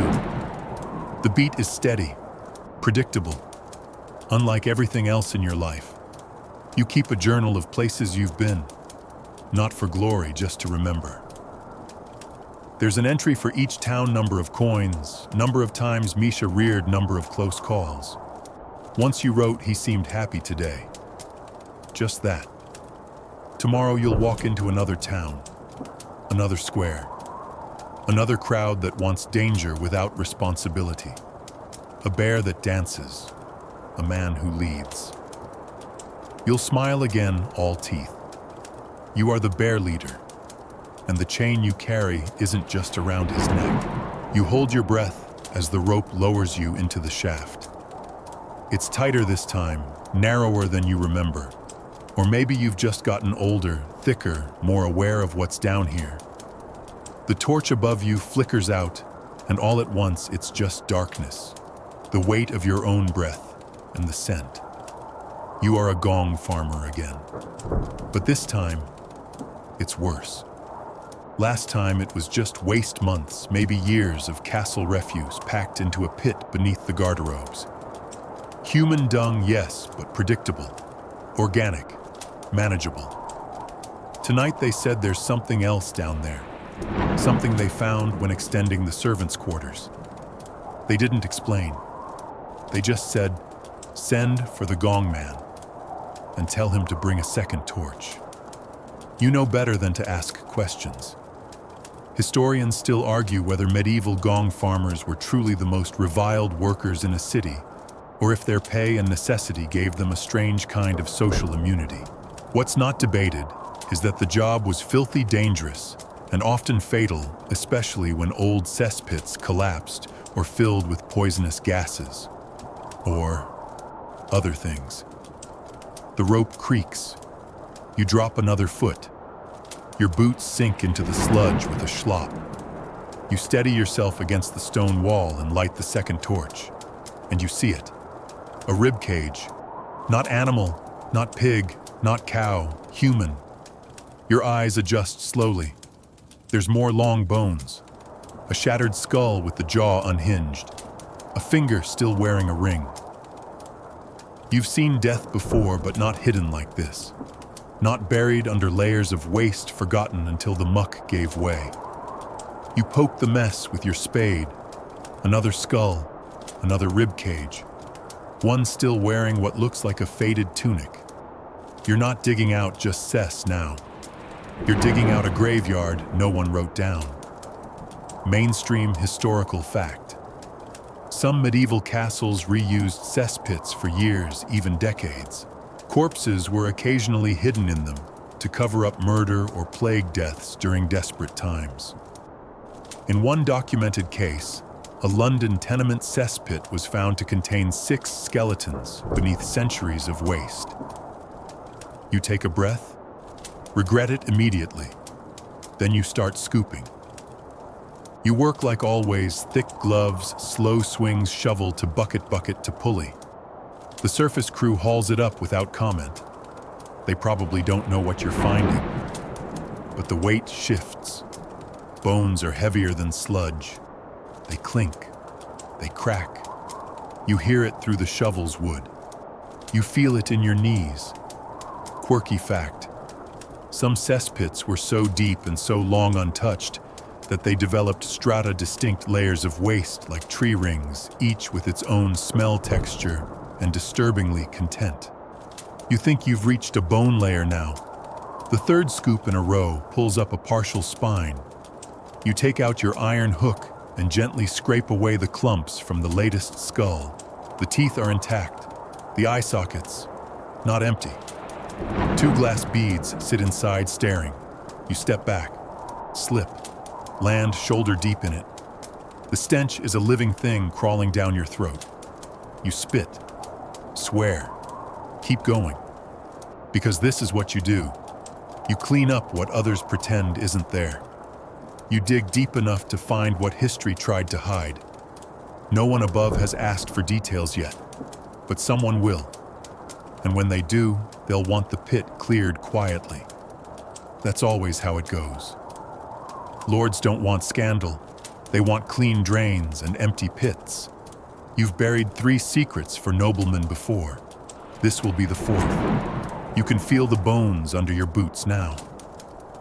An arm, a femur, hard to say. You move carefully, trying not to sink too deep.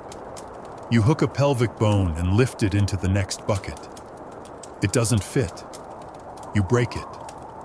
You make notes on your chalkboard, little symbols you invented years ago: S for skull, R for ring, C for cloth. You don't keep written records. Too dangerous. But the marks are for you. A way to remember. A way to forget. You finish the dig by dawn. 8 skulls, dozens of bones. 1 jaw with gold in the molars. Nobility, maybe clergy. You don't ask. You torch what remains of the cloth. You mix the rest with fresh ash, lime, and straw. You refill the pit with clean gravel. Top it with a layer of hay. It will smell normal by afternoon. When the steward comes down with your coin, he doesn't make eye contact. He hands you the purse heavy, then says, "You saw nothing." Right, you nod. He walks away. Later in your hut, you empty the pouch, enough to eat for a month, maybe 2. You pour water over your hands, scrub, but the smell lingers, bone deep. You lie down and stare at the roof beams. They said the pit was full of waste. They didn't say it was full of guilt. You are the gong farmer. Again. But this time it wasn't just waste you cleaned. This time it was the past, and the past never stays buried. You move like a shadow through the cloisters, every step echoing faintly across the flagstones. The church bells are ringing in the next parish, perfect timing. No one's here. No one should be here. But you are. And you're not here to pray. You are a saint's relic thief, and tonight you're stealing holy bones. You wear a soft leather cloak, not for warmth, but for silence. Your tools are few: a small chisel, a padded hammer, a cloth sack lined with wool, and a vial of consecrated oil stolen, ironically, from the same church a week ago. Your target, the reliquary beneath the altar, an ornate silver box carved with the image of Saint Felbert, whose toe bone is said to cure fever and nightmares.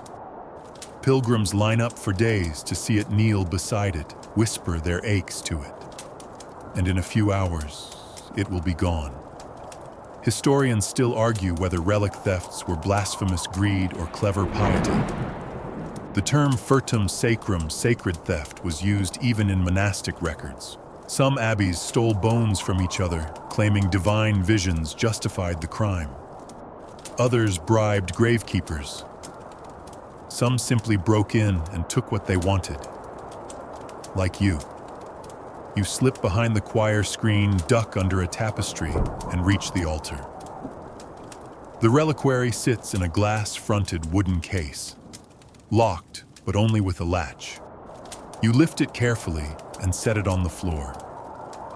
Inside the box, a toe bone, a finger wrapped in gold wire, and a strip of cloth stained with something dark and ancient.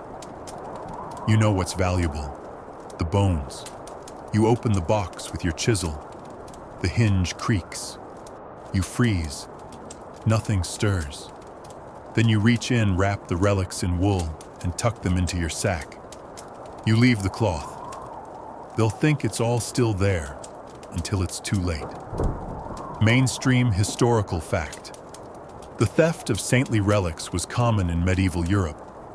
Sometimes entire bodies were smuggled from one abbey to another to boost the status of a new shrine. One famous case involved monks from Conques stealing the bones of Saint Foy from Agen after pretending to be humble pilgrims for 10 years. You're not that patient. You exit through the vestry door, careful to leave no footprints in the dew-damp grass. Your horse waits outside the churchyard wall. You mount quickly, sack secured under your cloak, and ride for the next town. There a small chapel awaits. Poor, failing. Its priest desperate to attract pilgrims. He offered you 6 gold coins for anything sacred. You offered him a miracle. Quirky fact, some fake relics were sold in open markets, bits of bone cloth, or even stone chips, claimed to be pieces of the true cross or saints' skulls. You've seen one merchant selling 8 foreskins of Christ. You didn't ask questions. At the chapel, the priest greets you in private. He doesn't ask where the relic came from. He just places it in a velvet-lined box and begins composing a new legend on the spot. He'll claim the relic came to them miraculously, that Saint Felbert himself appeared in a dream commanding his remains be moved. By next week, the faithful will arrive with coins and candles. The chapel will flourish. You will not be mentioned. You don't need to be. You ride on. You've sold a dozen bones in 2 years. A rib of St. Agnes, a thumb of St. Ulrich, a supposed tooth of St. Cecilia that was probably just a goat molar. Doesn't matter. People believe, and belief turns to coin. You know a man who reassembled a fake saint from fragments and named him Saint Margin the Silent. He forged a book of miracles and planted cured villagers along the road. The abbey grew rich. Then Rome came asking questions. He vanished, but the bones stayed. You still wonder where he went. Sometimes you think about what the saints would say if they knew. If they watched their ribs get auctioned off like spices. If they saw their skulls mounted on gold and prayed to by thousands who never questioned a thing. Then you think maybe they don't mind. Maybe it's better to be worshipped somewhere than rotting in forgotten dirt. You keep a notebook of what you've taken, but you write it in code.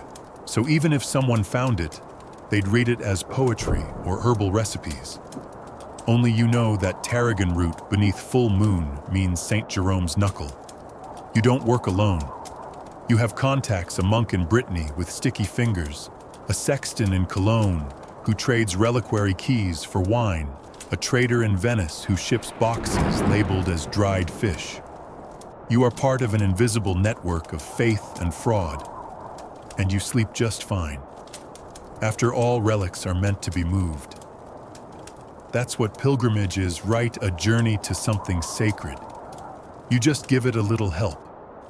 You are the saint's relic thief, and the holiest thing you touch is the lock you break.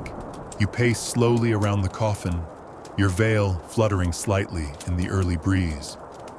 The mourners are clustered in groups, whispering and watching. Some weep, some just pretend. That's your job, to weep better than all of them. More theatrically, more convincingly, louder. You are an official moaner, a professional funeral crier hired to flood the graveside with grief. You weren't related to the deceased. You didn't know them. You were summoned yesterday by a servant with a coin pouch and a list of names. 5 moaners requested. You were the first hired. That means you lead the chorus. Now, as the pallbearers lower the coffin into the earth, you draw in a deep breath, press the back of your hand to your mouth, and let out a long, tremulous wail. The sound cuts through the air like a knife made of sorrow. Some flinch. Others nod approvingly. Your voice is your trade. Historians still argue whether professional mourners were respected ritual performers or emotional manipulators, especially in the Christian West, where controlled mourning became more fashionable than expressive wailing. But the job existed, still does in corners. And in medieval Europe, it had structure, ceremony, rules. You circle again. You fall to your knees. You grab a handful of earth and let it sift between your fingers. Then louder you begin the verse the family requested. O rose that withers, O candle that dims. You don't cry real tears anymore. Not unless the weather helps. You fake it well enough. Tilt your head just so. Let your voice catch on the edge of a sob. You once smeared onion juice under your eyes during a dry season. Mainstream historical fact. Hired mourners were common in Roman and ancient Jewish tradition, and elements of the practice carried forward. In parts of medieval Europe, particularly among noble households, hiring wailers ensured the deceased seemed properly mourned. After all, the louder the lament, the greater the loss. You've mourned rich men, poor children, nameless women. Once you cried for a bishop, you later learned had banned the practice. His nephew hired you anyway. Irony doesn't stop the tears. Today's crowd is modest 30 people, mostly wearing brown and black. The widow clutches a rosary, her lips moving silently. You match her rhythm, wailing softer, then louder, then silent. Then on cue, the second moaner joins you.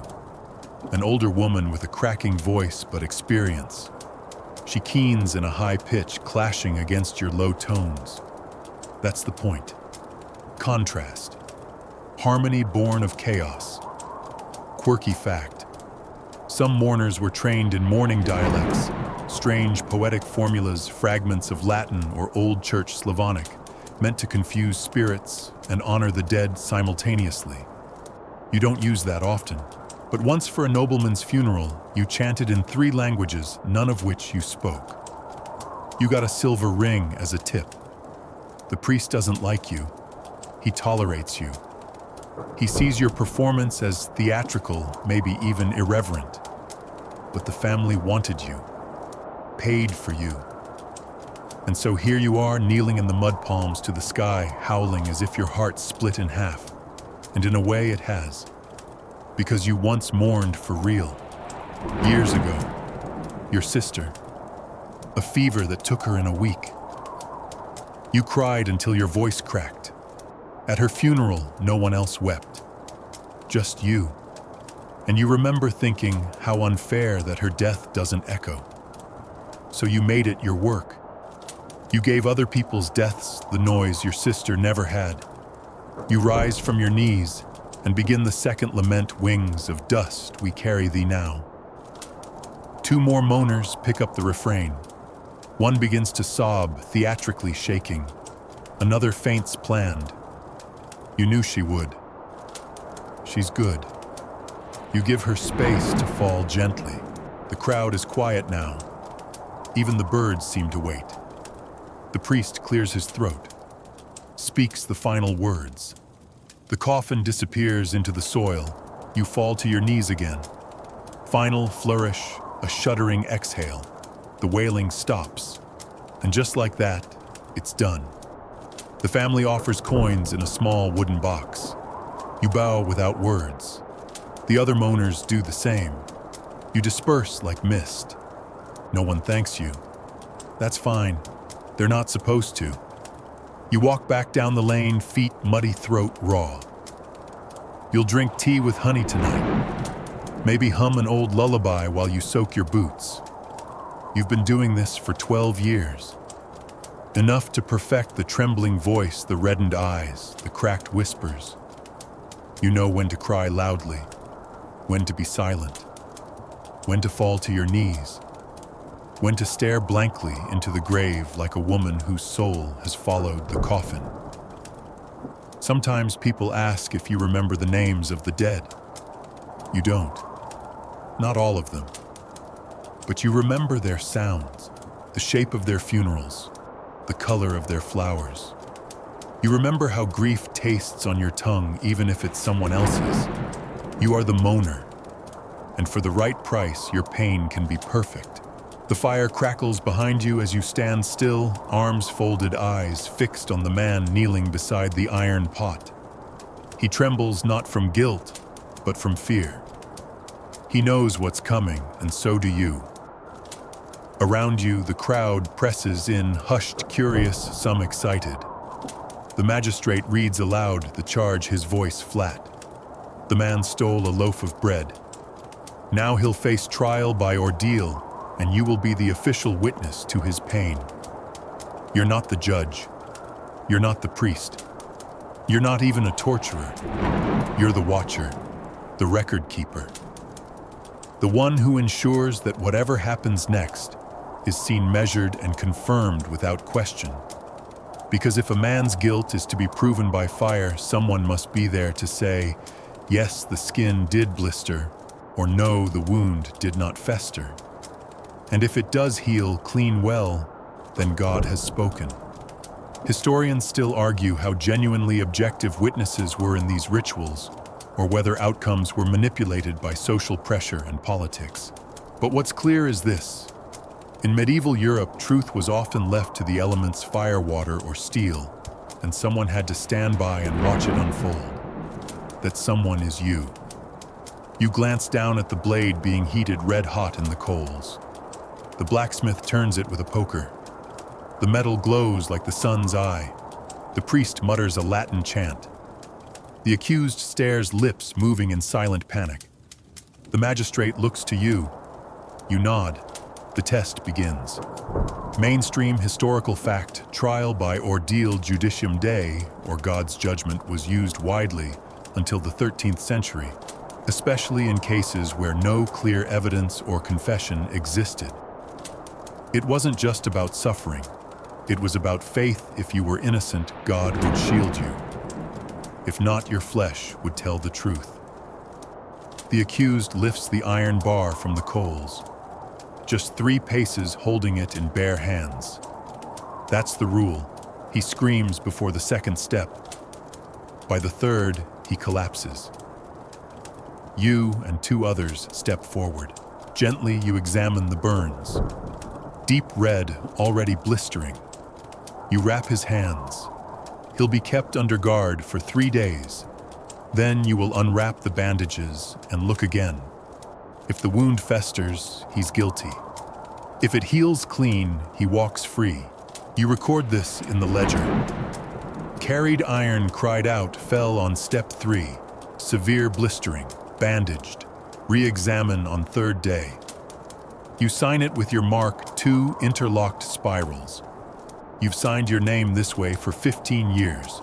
3 days later, you're there again. The priest stands beside you. The room smells of lavender wine and infection. You pull back the cloth. The hand is swollen, pus leaking from cracked skin, yellow, angry. You glance at the man's face. He knows. You say nothing, just nod once. The sentence is carried out. A week in the stocks, lashes, then exile. Could have been worse. Some are hanged, some branded. You've seen it all. Quirky fact, some ordeals involved boiling water. The accused had to reach into the pot and retrieve a stone.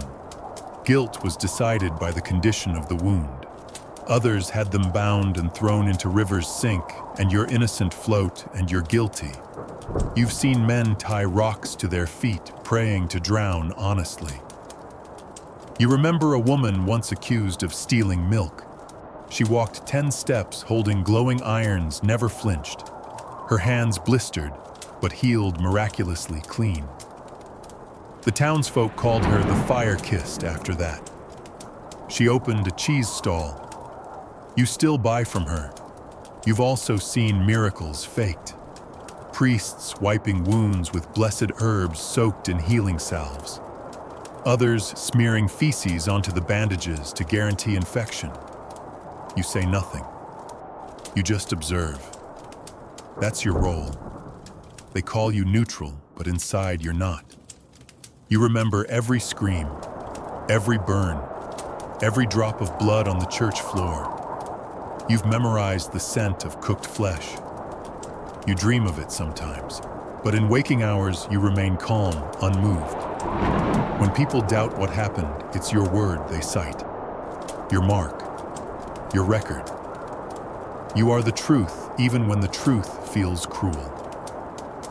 The magistrate asks you once over wine if you ever lie. You say no. He doesn't press. You think about leaving sometimes, becoming a scribe in a monastery, maybe a healer. But then you remember someone will do this job, and it's better done by steady hands. You've earned the people's respect, or their fear. Same thing, really. The bell rings outside, another case.